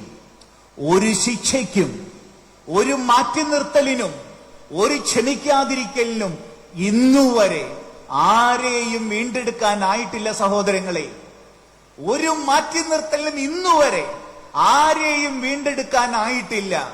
നിന്റെ ക്ഷമയ്ക്ക്, നിന്റെ കാരുണ്യത്തിനെ അവനെയോ അവളെയോ മാറ്റിയെടുക്കാനാകൂ എന്നുള്ളതാണ് ലളിതമായ കാര്യം, വളരെ ലളിതമായ കാര്യം. ഫ്രോയിഡ്, നമുക്ക് ഇത്തിരി ഒന്ന് പറയാം. സിഗ്മണ്ട് ഫ്രോയിഡ് പറയുന്ന ഒരു കാര്യമുണ്ട്. No criminal is ever born but he's made. മനസ്സിനെ പഠിച്ച ഫ്രോയിഡ് അത് പറയണത്. ആരും ഇവിടെ കുറ്റവാളിയായി ജനിക്കണില്ല. കൃത്യം ബൈബിളാത്.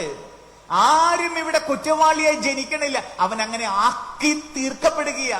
Nobody is born a criminal but made a criminal. ആക്കി തീർക്കപ്പെടുകയാ. എങ്ങനെ? മുറിവിലൂടെ, പല പല മുറിവുകളിലൂടെ. അവനെ വീണ്ടെടുക്കാനുള്ള ഒരേ ഒരു മാർഗം നെഞ്ചോട് ചേർത്ത് പിടിക്കുന്നത് മാത്രമാണെന്ന് വരുന്നു. എന്തുകൊണ്ട് ക്ഷമിക്കണം? അതാണല്ലോ നമ്മുടെ ടോപ്പിക്. രണ്ടാമത്തെ കാരണത്തിലേക്ക് ഞാൻ നീങ്ങുക. എന്തുകൊണ്ട് ഞാൻ ക്ഷമിക്കണം? രണ്ടാമത്തെ അത് യേശു പറഞ്ഞതാ. വളരെ ലളിതമാണ്. നിന്റെ കണ്ണിൽ ഒരു തടി ഇരിപ്പുണ്ട്. എന്തിനാണ് അപരന്റെ കണ്ണിലെ കരട് നോക്കുന്നത്? ഇത് ഒന്ന് വിശദീകരിക്കട്ടെ. നമ്മുടെ മലയാളത്തിലെ അറിയപ്പെടുന്ന കവിയും നടനുമൊക്കെയാണല്ലോ ബാലചന്ദ്രൻ ചുള്ളിക്കാട്. അദ്ദേഹത്തിന്റെ വളരെ പ്രസിദ്ധമായ ഒരു പുസ്തകമുണ്ട്. കവിതയാണ് കൂടുതലും, പക്ഷെ പുസ്തകത്തിന്റെ പേര് ചിദംബര സ്മരണകൾ. അതില് ഏതോ ഒരു ഇന്റർവ്യൂവിൽ പറഞ്ഞതായിട്ടാണ് എന്റെ ഓർമ്മ. ഒരു 75% സംഭവിച്ചതാണത്രേ. 25% മറ്റോ ഭാവനയാണ്. അപ്പൊ അതിലെ ഒരു സംഭവം ഞാനൊന്ന് പറയുക. സംഭവമാണെന്ന് ഞാൻ വിചാരിക്കുന്നു. ബാലേന്ദ്രൻ ചുള്ളിക്കാടും അദ്ദേഹത്തിന്റെ ഭാര്യയും ഒരു ഫ്ളാറ്റിൽ താമസിക്കുകയാണ്.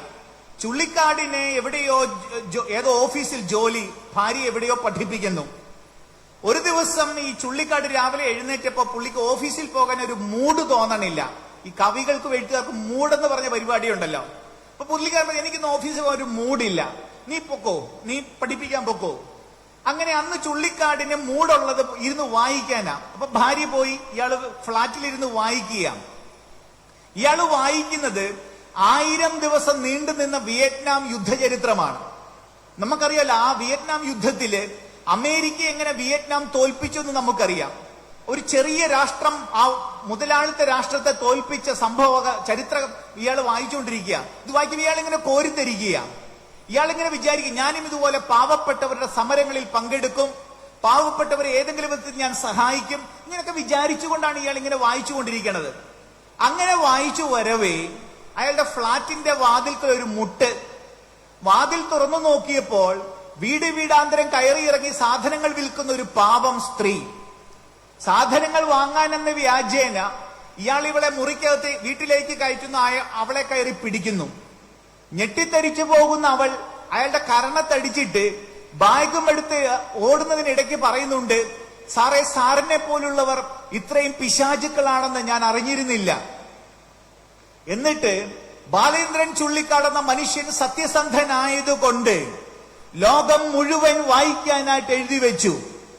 2 മിനിറ്റ് മുമ്പ് വരെ ഇത്തരത്തിലുള്ള പാവപ്പെട്ടവളുടെ കണ്ണിലെ കണ്ണീർ തുടച്ചു നീക്കണമെന്നും അവരുടെ സമരങ്ങളിൽ പങ്കെടുക്കണമെന്നും സ്വപ്നം കാണുകയും പ്രതിജ്ഞയെടുക്കുകയും ചെയ്ത ഞാനാണ് 2 മിനിറ്റ് കഴിഞ്ഞപ്പോ അത്തരത്തിൽ ഒരുവളുടെ മുകളിലേക്ക് മൃഗത്തെ പോലെ കടന്നാക്രമിക്കുന്ന ഒരു മനുഷ്യനായിട്ട് അധപ്പതിക്കണത്. ശപിക്കപ്പെട്ടതാവട്ടെ ഈ ജന്മം. എന്റെ സഹോദരങ്ങളെ, ഇതൊരു ചുള്ളിക്കാടിന്റെ മാത്രം സംഭവമാണെന്ന് ഞാൻ വിചാരിക്കണില്ല. ഏതൊരു മനുഷ്യന്റെയും കാര്യമാണിതെന്ന് ഞാൻ വിചാരിക്കുന്നു. നിങ്ങളുടെ മുമ്പിൽ വെച്ച് സ്നേഹത്തെക്കുറിച്ചും ക്ഷമയെക്കുറിച്ചും ദൈവത്തെക്കുറിച്ചും ഒക്കെ ഘോരം പ്രസംഗിക്കുന്ന ഈ ഞാൻ തന്നെ എന്റെ ഏകാന്തതകളുടെ വേളകളിൽ നിങ്ങളോടൊക്കെ പറയാൻ ലജ്ജിക്കുന്ന അനേകം വികാരങ്ങൾക്കും വിചാരങ്ങൾക്കും അടിമപ്പെട്ടു പോകുന്നുണ്ട്. ഞാൻ വിനയമല്ല പറയണത്, സത്യമാണ് പറയണത്. എനിക്ക് ശരിക്കും അറിയാൻ പറ്റുന്നുണ്ട്. എന്റെ മനസ്സെന്ന് പറയണത്, എന്റെ ഹൃദയമെന്ന് പറയണത് പിശാചിന്റെയും ദൈവത്തിന്റെ ഒരു യുദ്ധഭൂമിയാ. ചിലപ്പോൾ ദൈവം ജയിക്കുന്നു, ചിലപ്പോൾ പിശാചി ജയിക്കുന്നു. എനിക്ക് ആരുടെ നേർക്ക് കൈ ചൂണ്ടാനാകുമെന്നാ നിങ്ങൾ ഈ പറയണത്? മനുഷ്യനായി പിറന്ന സകലരുടെയും കാര്യമാണ് നമ്മൾ ഈ പറയണത് കേട്ടോ. എല്ലാവരും ഒരു വേള ദൈവമായി മാറുന്നുണ്ട്, വേറൊരു വേള പിശാചായി മാറുന്നുണ്ട്. ആർക്കാരുടെ നേർക്ക് കൈ ചൂണ്ടാനാകും സഹോദരങ്ങളെ? ജീവിച്ചിരിക്കെ സ്വർഗം കണ്ടു എന്ന് അവകാശപ്പെട്ട പൗലോസ് എന്താ പറഞ്ഞത്?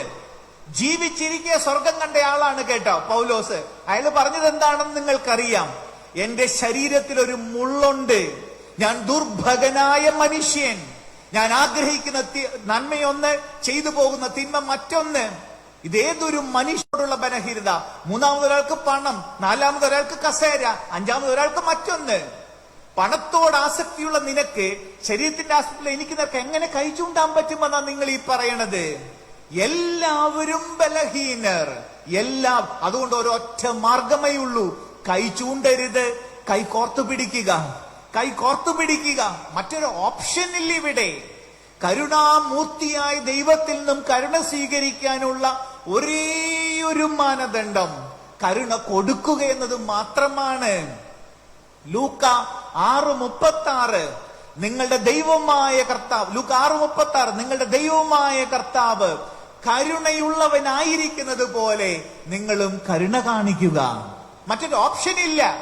നമ്മുടെ ഒരു വിചാരം, നമ്മുടെ ഒരു ഈ വിശുദ്ധി, സ്വർഗത്തിലേക്ക് പോവുക എന്നൊക്കെ പറഞ്ഞാല് ചില 10 കൽപ്പനകൾ പാലിക്കുക, അല്ലെ? 10 കൽപ്പനകൾ 10 കൽപ്പന പാലിച്ചാൽ, അത് തെറ്റിക്കാതെ ജീവിച്ചാൽ സ്വർഗത്തിൽ പോകാൻ പറ്റുമെന്ന് നിങ്ങളോട് ആരാണ് പറഞ്ഞത്? ഈ 10 കൽപ്പന പാലിച്ചാൽ നിർബന്ധമായും സ്വർഗത്തിൽ പോകുമോ? അങ്ങനെയെങ്കിൽ ഫരിസേയനും നിയമജ്ഞനും സ്വർഗത്തിൽ പോകണം കേട്ടോ. ഫരിസേയനും നിയമജ്ഞനും ഒരൊറ്റ കൽപ്പന ലംഘിച്ചിട്ടില്ല, എന്നിട്ടും അവർ സ്വർഗത്തിൽ പോകാതിന് കാരണം ഇത്രയേ ഉള്ളൂ: നിങ്ങളുടെ ദൈവമായ കർത്താവ് കരുണയുള്ളവനാ. സ്വർഗത്തിൽ പോകാനുള്ള മാനദണ്ഡം കരുണ കാണിച്ചോ എന്നുള്ളതാ, കരുണ കാണിച്ചോ എന്നുള്ളതാ. അവനിൽ നിന്നും കരുണ കിട്ടാനുള്ള ഒരേയൊരു മാനദണ്ഡം കരുണ കാണിക്കുക. സുഹൃത്തുക്കളെ, നമ്മൾ ഇതിന്റെ ഈ ഒരു സെഷന്റെ തുടക്കത്തിൽ പറഞ്ഞിരുന്നു, ഇത് പ്രായോഗികമാണ്. ഇങ്ങനെ നമുക്ക് പ്രസംഗിക്കാം, എത്രയേറെ തവണ നമ്മൾ കേട്ടിട്ടുണ്ടല്ലേ.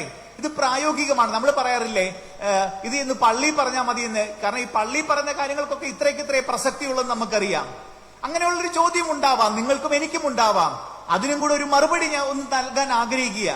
ഈ ക്ഷമിക്കുക എന്നൊക്കെ പറയുന്നത് പ്രായോഗികമാണോ, അതോ പള്ളിയിൽ അച്ഛന്മാര് പ്രസംഗിക്കുന്ന ഒരു വിഷയം മാത്രമാണോ? പള്ളിയിൽ മാത്രം ധ്യാനിക്കുകയും ജീവിതത്തിൽ പ്രാവർത്തികമാക്കാൻ പറ്റാത്തതുമായിട്ടുള്ളൊരു കാര്യമാണോ ഈ ക്ഷമയെന്ന് പറയണത്? എനിക്കതിന് കൃത്യമായിട്ട് ഉത്തരമില്ല. എങ്കിലും ചില സംഭവങ്ങൾ ഞാനൊന്ന് പറയാൻ ആഗ്രഹിക്കുക. ഒരു 4-5 കൊല്ലം മുമ്പ്, ഞാൻ കൃത്യ സ്ഥലം പറയാം കാരണം ഇത് ഉണ്ടാക്കി പറയുന്ന അല്ലെന്ന് കാണിക്കാൻ വേണ്ടിയാ. ചാലക്കുടി അടുത്ത് ഇലഞ്ഞിപ്ര എന്ന് പറയുന്ന ഒരു സ്ഥലത്ത്, ഇലഞ്ഞിപ്ര, അവിടെ ഞങ്ങൾ കപ്പൂച്ചിൻ സമൂഹത്തിൽപ്പെട്ടവരാ. കപ്പൂച്ചിൻ ആശ്രമമുണ്ട്, അതൊരു ഇടവകയും കൂടിയാ. അവിടെ ഞാൻ ഒരിക്കല് ഇങ്ങനെ ഒരു ഇടവക ധ്യാനത്തിന് പോയി, 3-4 ദിവസത്തെ ധ്യാനത്തിന്.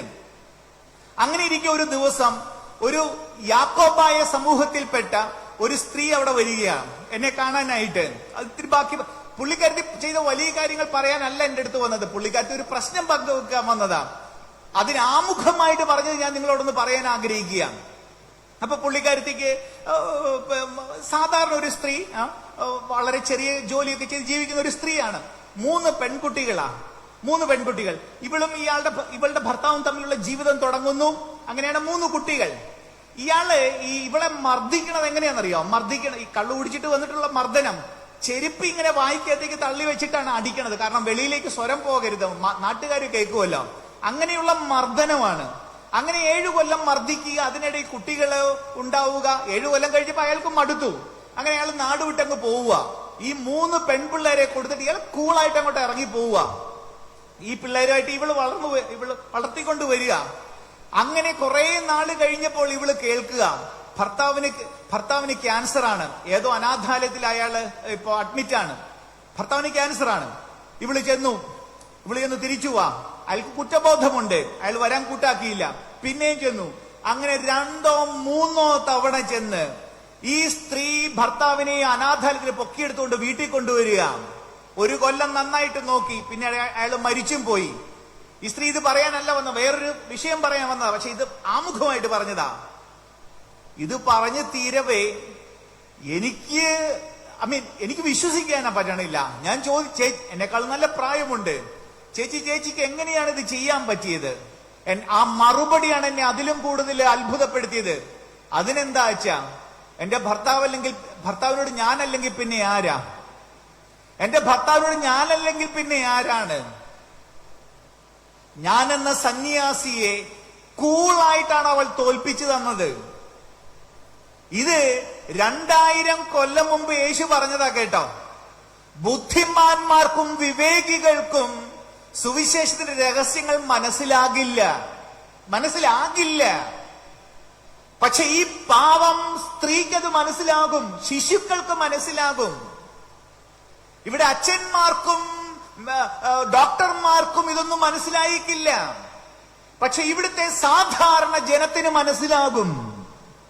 എന്നെ കാണുമ്പോൾ കൈകൂപ്പുന്ന, എന്നെ കാണുമ്പോൾ അങ്ങേറ്റം ആദരവ് പുലർത്തുന്ന ഈ പാവം പെണ്ണിനത് മനസ്സിലാകും. ഇത് പ്രായോഗികമാണോ അല്ലയോ എന്ന് അത് നിങ്ങൾക്ക് ഞാൻ വിട്ടുതരുന്നു. ഇത് നമുക്ക് പള്ളിയിൽ പ്രസംഗിക്കാനുള്ള ഒരു വിഷയമാണ്, അത് നിങ്ങൾക്ക് വിട്ടു. പക്ഷെ പ്രായോഗികമല്ലെന്ന് പറയരുത് കേട്ടോ. എന്റെ അമ്മ ഇത് പ്രാവർത്തികമാക്കിയിട്ടുണ്ട്. ഇവിടെയുള്ള ധാരാളം മനുഷ്യർ, സാധാരണ മനുഷ്യർ, ഓട്ടോക്കാർ, കൂലിപ്പണിക്കാർ, ചുമട്ടുതൊഴിൽ, ഇത് പ്രാവർത്തികമാക്കുന്നുണ്ട്. വീട്ടമ്മമാർ. ബുദ്ധിമാന്മാർക്ക് ഇത് കിട്ടില്ല, പക്ഷെ ശിശുക്കൾക്ക് ഇത് കിട്ടും. കാരണം അത് അത്രയും ലളിതമാണ് കേട്ടോ, അത്രയും ലളിതം. ഞാൻ ഈ ഇപ്പൊ വരുന്ന തെള്ളകം, ഏറ്റുമാനൂർ അടുത്ത് കാരിത്താസ് ആശുപത്രിയൊക്കെ അറിയായിരിക്കും, അതിനടുത്ത് തെള്ളകം, അവിടെ നിന്നാണ് ഞാൻ വരണത്. അതിനടുത്ത് ദളിതരുടെ, കൂടുതലും ദളിതരാണ്, ഒരു കോളനി ഉണ്ട് അവിടെ, അതിനടുത്ത് നാൽപ്പാത്തിമല കോളനി. ഇപ്പോഴത്തെ സംഭവമല്ല, കുറെ കൊല്ലം മുമ്പുള്ള ഒരു കാര്യം പറയുക. അപ്പോ പള്ളിയിലൊക്കെ ഇടയ്ക്ക് വരുന്ന ഒരു നല്ല കറുത്ത ഒരു സ്ത്രീ, 10-70 വയസ്സുണ്ട്, 60-70 വയസ്സുണ്ടാവും, നല്ല കറുത്തതാണ്. പക്ഷെ എപ്പോഴും ഒരു ഐശ്വര്യമുണ്ട് ആ മുഖത്ത്, നല്ലൊരു ചിരിയുണ്ട്. അങ്ങനെയാണ് ഞാൻ ശ്രദ്ധിക്കാൻ തുടങ്ങിയത്. അപ്പോ അങ്ങനെ കുറച്ചടുത്തു. ഒരു ദിവസം ഇങ്ങനെ അടുത്തിരുന്നു, ഞങ്ങൾ വർത്താനം പറയുന്ന സമയത്ത് ആ അമ്മ തന്റെ ജീവിതം ഇത്തിരി ഒന്ന് പറയുകയാണ്. അതായത് ഈ അമ്മയ്ക്കും ആൺമക്കളില്ല, ഈ ഞാൻ ഇപ്പൊ പറയുന്ന അമ്മയ്ക്ക് ആൺമക്കളില്ല. അപ്പൊ ചെറുപ്പത്തില് മദ്യപാനിയായ ഭർത്താവിന്റെ കൂടെയാണ്.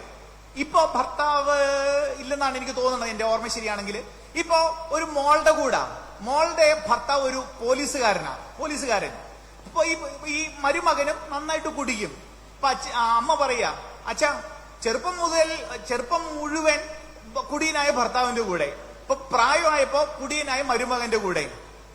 എന്തേലും വീട്ടിൽ പറഞ്ഞ ഇങ്ങനെ ആകാശം ഇടിഞ്ഞു വീഴും. അതുകൊണ്ട് ഒന്നും മിണ്ടത്തില്ല അച്ഛാ. പിന്നെ വിഷമങ്ങളൊക്കെ ഉള്ളപ്പോ വീട്ടിൽ പശുവുണ്ട്. ഈ പശുവിനെ ഇങ്ങനെ പുല്ല് തീറ്റിക്കാൻ പോകുമ്പോ പശുവിനോട് ചില വിഷമമൊക്കെ പറയും. കാരണം പശുവിനോട് പറഞ്ഞാൽ കുറച്ചുകൂടെ മനസ്സിലാവുമല്ലോ. അങ്ങനെ പിന്നെയും തീരാതെ വരുമ്പോ ഉണ്ടല്ലോ, ഇടയ്ക്ക് പള്ളി പോകും. എന്നൊന്നും പള്ളി പോകുന്ന അമ്മയൊന്നും അല്ല, ഇടയ്ക്കൊന്ന് പള്ളി പോവും. ഈ ക്രൂശത്തിന് മുമ്പിൽ ഇരുന്നിട്ട് പറയും, നീ എന്തേരെ വിഷമിച്ചതല്ലേ, ഞാനും കുറച്ച് വിഷമിച്ചോളാം. അമ്മ പറഞ്ഞ വാക്കുകൾ ഇത്രയൊക്കെ ഞാൻ ഏകദേശം ഓർമ്മയെന്ന് പറയാ. അടുത്ത സെന്റൻസ് കൃത്യമാ, അച്ഛാ കുഴപ്പങ്ങളൊക്കെ ഉണ്ടേലും വലിയ കുഴപ്പമില്ല കേട്ടാ. ഞാൻ പറഞ്ഞു, അത്യാവശ്യം ചിരിയുള്ള ഒരു അമ്മയാ, കറുത്തതാണെങ്കിലും ഒരു ഐശ്വര്യമുണ്ട് കാണാൻ. അച്ഛാ കുഴപ്പങ്ങളൊക്കെ ഉണ്ടെങ്കിലും വലിയ കുഴപ്പമില്ല കേട്ടാ. ബുദ്ധിമാന്മാർക്കും വിവേകികൾക്കും ഇത് മനസ്സിലാവില്ല, പക്ഷെ ശിശുക്കൾക്ക് ഇത് നന്നായി മനസ്സിലാകും. എന്റെ സഹോദരങ്ങളെ, 10, 50, 60 കൊല്ലം ഈ ഭൂമിയിൽ, അല്ല 80 എത്രയാവട്ടെ, ജീവിച്ചിട്ട് പോകുമ്പോ നമ്മുടെ ബാലൻസ് ഷീറ്റിൽ എന്തുണ്ടാവും? അതൊരു ചോദ്യമാണ്. ഈ ജീവിതം എന്ന ബാലൻസ് ഷീറ്റിൽ എന്തു ബാക്കിയുണ്ടാവും? അത് നമ്മളോട് തന്നെ ഒന്ന് ചോദിക്കേണ്ടതാണ്. ഞാനിങ്ങനെ വളരെ ലളിതമായിട്ടായി, ദൈവത്തെ കൊണ്ട് എന്താ പ്രയോജനം? പല പ്രയോജനങ്ങളുണ്ടാവാം. പല പ്രയോജനങ്ങളുണ്ട് കേട്ടോ. ഞാൻ കാണുന്ന ഒരു പ്രയോജനം, ദൈവത്തെ കൊണ്ട് നമുക്കൊന്ന് ഉറങ്ങാനേലും പറ്റണം. എന്ന് വെച്ചാൽ ഉറങ്ങുക എന്ന് വെച്ചാല് കട്ടിൽ കിടക്കുമ്പോഴേ ഉറങ്ങാൻ പറ്റണം. കട്ടിൽ കിടക്കുമ്പോഴേ ഉറങ്ങണം.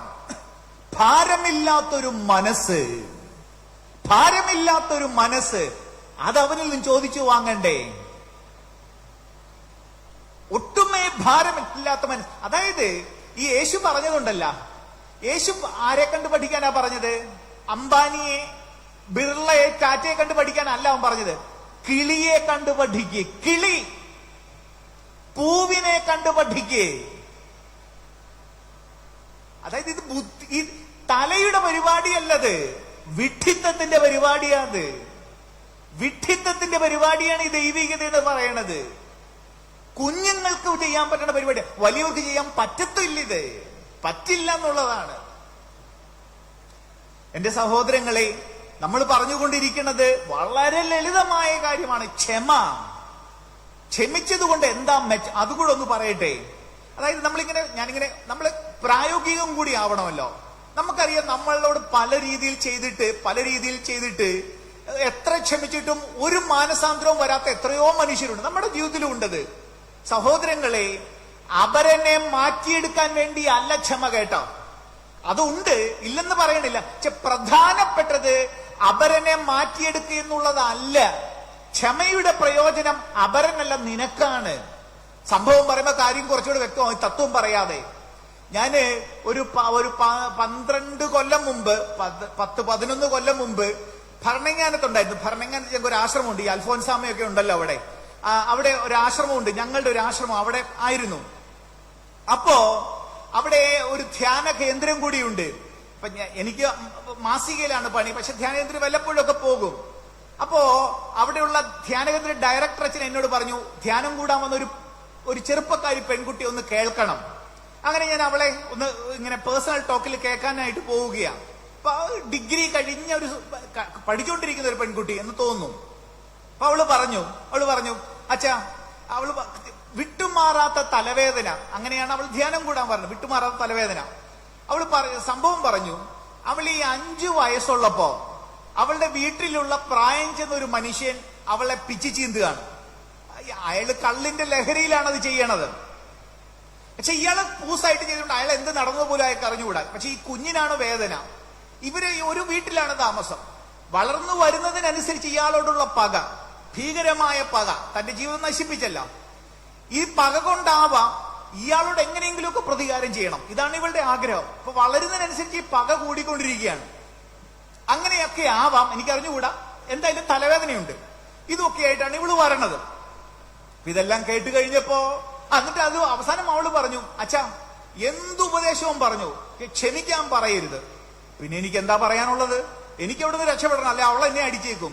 അതുകൊണ്ട് ഞാൻ പറഞ്ഞു, നമുക്ക് പിന്നെ കാണാം, എന്തേലും ആലോചിച്ചുകൊണ്ട് ചെല്ലണമല്ലോ, പിന്നെ കാണാൻ പറഞ്ഞു. അപ്പൊ അന്ന് ഞാൻ ഇറങ്ങിപ്പോന്നു. 2 ദിവസം കഴിഞ്ഞ് ഞാൻ ആ ധ്യാന കേന്ദ്രത്തിന്റെ കുറച്ചൊക്കെ ഉത്തരവൊക്കെ കണ്ടെത്തി. ധ്യാന കേന്ദ്രത്തിന്റെ വരാന്തയിലൂടെ നടക്കുക അവളെ കാണാനായിട്ട്. എന്നെ കണ്ട് അവൾ ഓടി വന്നു, കയ്യെ കയറി പിടിച്ചു. പറയുന്നതിന് മുമ്പേ എനിക്ക് കാര്യവും മനസ്സിലായി, അച്ഛൻ എന്റെ തലവേദന പോയി. ഞാനൊരു അത്ഭുതത്തെ കുറിച്ച് പറയാനല്ല സഹോദരങ്ങളെ, എന്റെ തലവേദന പോയി. എപ്പോഴാണെന്നറിയാമോ? ഞാൻ അവളെ കേട്ടുകൊണ്ടിരുന്നപ്പോഴല്ല, വിശുദ്ധ കുർബാന മധ്യേയല്ല, നല്ലൊരു പ്രഭാഷണം കേട്ടപ്പോഴല്ല, 1 മണിക്കൂർ ടോക്ക് കേട്ടിട്ടല്ല തലവേദന പോയത്. പിന്നെയോ, ബുധനാഴ്ച ദിവസം അവിടെ ഒരു ആരാധന നടത്തി, വിശുദ്ധ കുർബാനയുടെ ആരാധന. വൈകുന്നേരം ലൈറ്റൊക്കെ ഓഫ് ആക്കിയിട്ട്, ഞാനില്ല, അവള് പറഞ്ഞതാ ഞാൻ പറയണത്. ഈ വിശുദ്ധ കുർബാന എഴുന്നള്ളിച്ച് വെച്ച് ലൈറ്റൊക്കെ ഒരു മൂഡിലേക്ക് കൊണ്ടുവരല്ലോ ധ്യാന കേന്ദ്രത്തിലൊക്കെ. എന്നിട്ട് അവിടുത്തെ അച്ഛൻ, അന്ന് നയിച്ച അച്ഛൻ ചോദിച്ചത്രേ മൈക്കിലൂടെ, ഒരു കാര്യവും ചോദിക്കരുത്, ഒരു കാരണവും അന്വേഷിക്കരുത്, ഈ ക്രൂശിതനായ കർത്താവിനെ പറ്റി ക്ഷമിക്കാൻ പറ്റുമോ? അയാൾ മൈക്കിലൂടെ ഇങ്ങനെ ചോദിച്ചപ്പോ അവൾ അവിടെ നിന്ന് വിളിച്ചു, ഞാൻ ക്ഷമിച്ചിരിക്കുന്നു. അവളുടെ തലവേദന പോയി.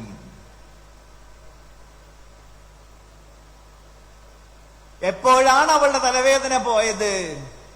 വിഡ്ഢിയായപ്പോ, കുഞ്ഞായപ്പോ.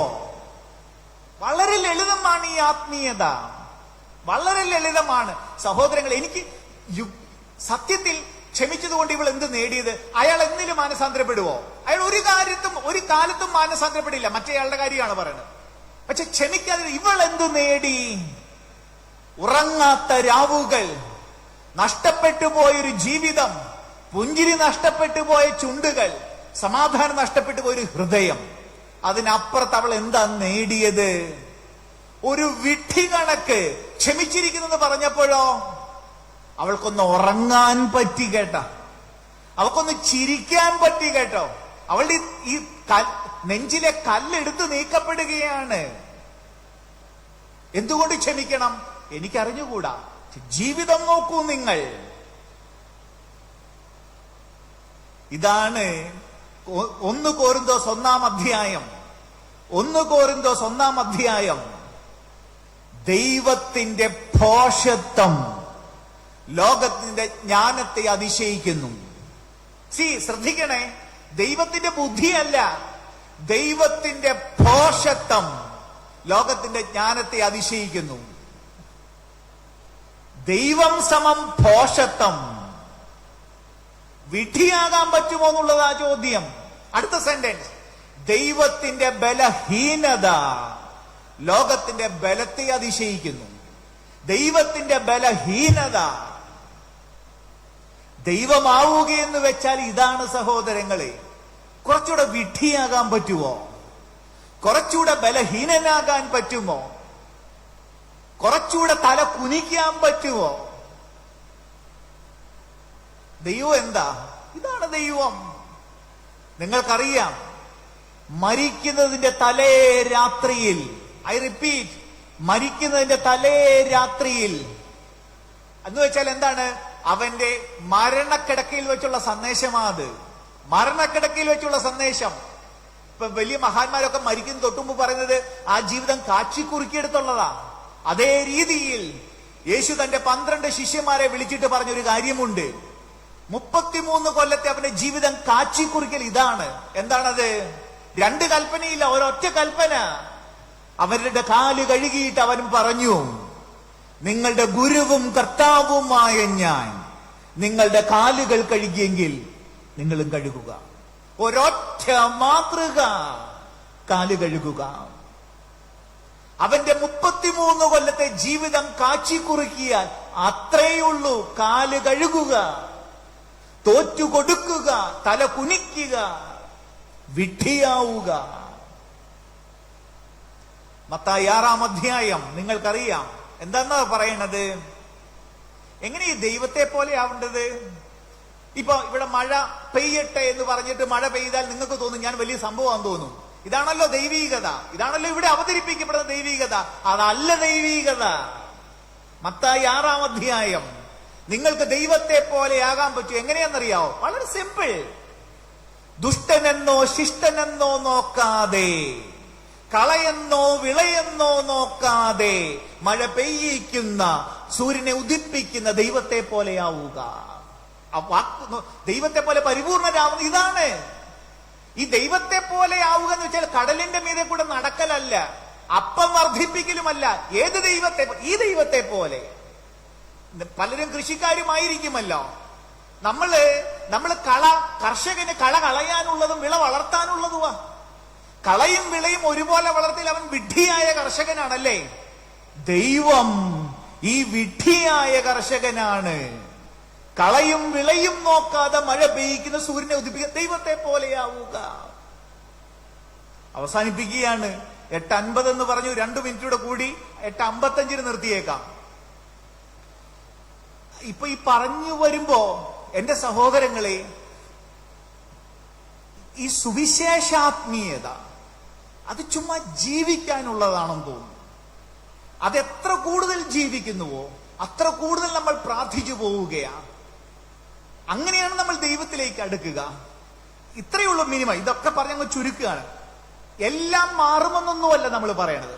പക്ഷെ ഞാൻ മൂലം എന്റെ വീട് കുറച്ചുകൂടെ സുന്ദരമാവും. വീട്ടിൽ പല പല പ്രശ്നങ്ങളുണ്ട്, ഇല്ലെന്നൊന്നുമല്ല നമ്മൾ പറയുന്നത്. പക്ഷെ ഞാൻ മൂലം ആ വീട് കുറച്ചുകൂടെ മോശമാവില്ല. മിനിമം. ഒരു കഥയെ അങ്ങ് അവസാനിപ്പിക്കുക. എവിടെയോ വായിച്ചതോ കേട്ടതോ ആണ് കേട്ടോ. ആശുപത്രിയിലെ വൃത്തികേടെന്നാ കഥയുടെ പേര്. ഇപ്പോഴത്തെ സർക്കാർ ആശുപത്രിയല്ല, പണ്ടത്തെ സർക്കാർ ആശുപത്രി. പണ്ട് സർക്കാർ ആശുപത്രി കുറച്ചുകൂടെ മോശമായിരുന്നല്ല, ഇപ്പൊ കുറച്ചുകൂടെ ബെറ്റർ ആവുന്നുണ്ട്. അപ്പൊ ഒരു നുറുങ്ങു കഥയാ. ഒരാൾ ഒരു സർക്കാർ ആശുപത്രിയിലേക്ക് ചെല്ലുകയാണ്. എല്ലായിടത്തും വൃത്തികേടുകൾ. ഒരിടത്ത് പൊട്ടിയ കുപ്പി കിടക്കുന്നു, വേറത്ത് ഉപയോഗിച്ച് കളഞ്ഞ പഞ്ഞി കഷ്ണം കിടക്കുന്നു, വേറത്ത് രക്തം ഉപയോഗിച്ച് കളഞ്ഞ സിറിഞ്ച് കിടക്കുന്നു. അങ്ങനെ എല്ലായിടത്തും വൃത്തികേടുകൾ. കഥ തീരുക. ആ വൃത്തികേടുകൾ മധ്യത്തിലേക്ക് ചെന്നിട്ട് ഈ വൃത്തികേടുകളൊക്കെ കണ്ടിട്ട് ദേഷ്യം കൊണ്ട് സഹിക്കാനാവാതെ അയാൾ അതിന് നേർക്ക് കാർക്കിച്ചു തുപ്പിയിട്ട് അവിടെ നിന്നും കടന്നുപോയി. മിനിമം നമുക്ക് ഇത്രയെങ്കിലുമൊക്കെ ചെയ്യാതിരിക്കാനാവണം. എന്നെ ഏൽപ്പിച്ച എന്റെ ഭവനം, അതിനകത്ത് ഒരുപാട് വൃത്തികേടുകളൊക്കെ ഉണ്ട് കേട്ടോ. അത് എല്ലായിടത്തും ഉണ്ട്. അവിടം കാക്കിച്ചു തുപ്പിയിട്ട് കുറച്ചുകൂടി വൃത്തികെട്ടതാക്കില്ല ഞാൻ. യേശു എന്ന് പറഞ്ഞ ദൈവം തമ്പുരാൻ ഈ ഭൂമിയിൽ വന്നിട്ട് ഇവിടെ എത്രയോ വൃത്തികെട്ട മനുഷ്യരായിരുന്നു. അവരുടെ കൂടെ നടന്ന് നെഞ്ചോട് ചേർത്ത് പിടിച്ചതല്ലാതെ അവൻ ആരെയും ചെറുതാക്കിയില്ല. അപ്പൊ അതാണ് ഇത്രയും ചോദിക്കും. നിങ്ങൾ സുവിശേഷം മൊത്തം നോക്ക്. അവന്റെ മുമ്പിൽ ചെറുതായ ഒരാളെ കാണിച്ചു തരാൻ പറ്റുമോ? അവന്റെ മുമ്പിൽ ചെറുതായ ഒരാളെ കാണിച്ചു തരാൻ പറ്റുമോ? ആത്മീയത അതാണ്. ആരെയും ചെറുതാക്കാത്ത ജീവിതം, എല്ലാവരുടെയും കാല് പിടിക്കുന്ന ഒരു ജീവിതം, തോറ്റു കൊടുക്കുന്ന ഒരു ജീവിതം. നമ്മൾ നോമ്പിലാണ്. യേശു തോറ്റുകൊടുത്തൊരു ദൈവമാണ്, ചെറുതായൊരു ദൈവമാണ്, മുറിവേറ്റൊരു ദൈവമാണ്. ആ ദൈവത്തെ നമ്മുടെ ജീവിതം കൊണ്ട് അടുത്തനുകരിക്കാൻ നമുക്കാവട്ടെ. ഇങ്ങോട്ടേക്ക് എന്നെ വിളിച്ച അച്ഛനും ഇതിന്റെ എല്ലാ ഭാരവാഹികൾക്കും പിതാക്കന്മാർക്കും ഒക്കെ ഒരുപാട് നന്ദി. എന്നേക്കാൾ ഒരുപാട് വലിയ മനുഷ്യരുടെ മുമ്പിലാണ് നിന്നുകൊണ്ടാണ് ഞാനിത് സംസാരിച്ചെന്നറിയാം. എങ്കിലും നിങ്ങളുടെ ശ്രദ്ധയും നിങ്ങളുടെ സമയവും ഒക്കെ തന്നതിന് വേദിയിലിരിക്കുന്നതും അല്ലാത്തവരായ എല്ലാവരോടും നന്ദി പറയുന്നു. പ്രത്യേകിച്ച് എന്റെ മാതാപിതാക്കളെയും സഹോദരി സഹോദരന്മാരെയും. ഒരുപാട് അധ്വാനിക്കുകയും വിയർക്കുകയും ഓടുകയും കഷ്ടപ്പെടുകയും ചെയ്യുന്നവരാണ് നിങ്ങളെന്ന് നന്നായിട്ടറിയാം. അതിനിടയിൽ നിങ്ങൾ ഈ സമയം കണ്ടെത്തിയതിനും വന്ന് കേൾക്കാൻ തയ്യാറായതിനും ദൈവം നിങ്ങളെ സമൃദ്ധമായിട്ട് അനുഗ്രഹിക്കട്ടെ. നമ്മുടെയൊക്കെ ജീവിതത്തിൽ അവന്റെ കൃപയും കടാക്ഷവും ഉണ്ടാവട്ടെ. നിങ്ങളുടെ മക്കൾ ഒരിക്കലും കാലിടറാതെ മുമ്പോട്ട് പോകുവാൻ നിങ്ങളുടെ ദൈവം നിങ്ങളുടെ കുട്ടികളെ നെഞ്ചോട് ചേർത്ത് സംരക്ഷിക്കട്ടെ. നിങ്ങളുടെ വീട്ടിൽ ഒരുപാട് സമാധാനവും സന്തോഷവും ഐശ്വര്യവും ഉണ്ടാവട്ടെ. ദൈവം തമ്പുരാൻ നമ്മളെല്ലാവരെയും സമൃദ്ധമായിട്ട് അനുഗ്രഹിക്കട്ടെ. ആമേൻ.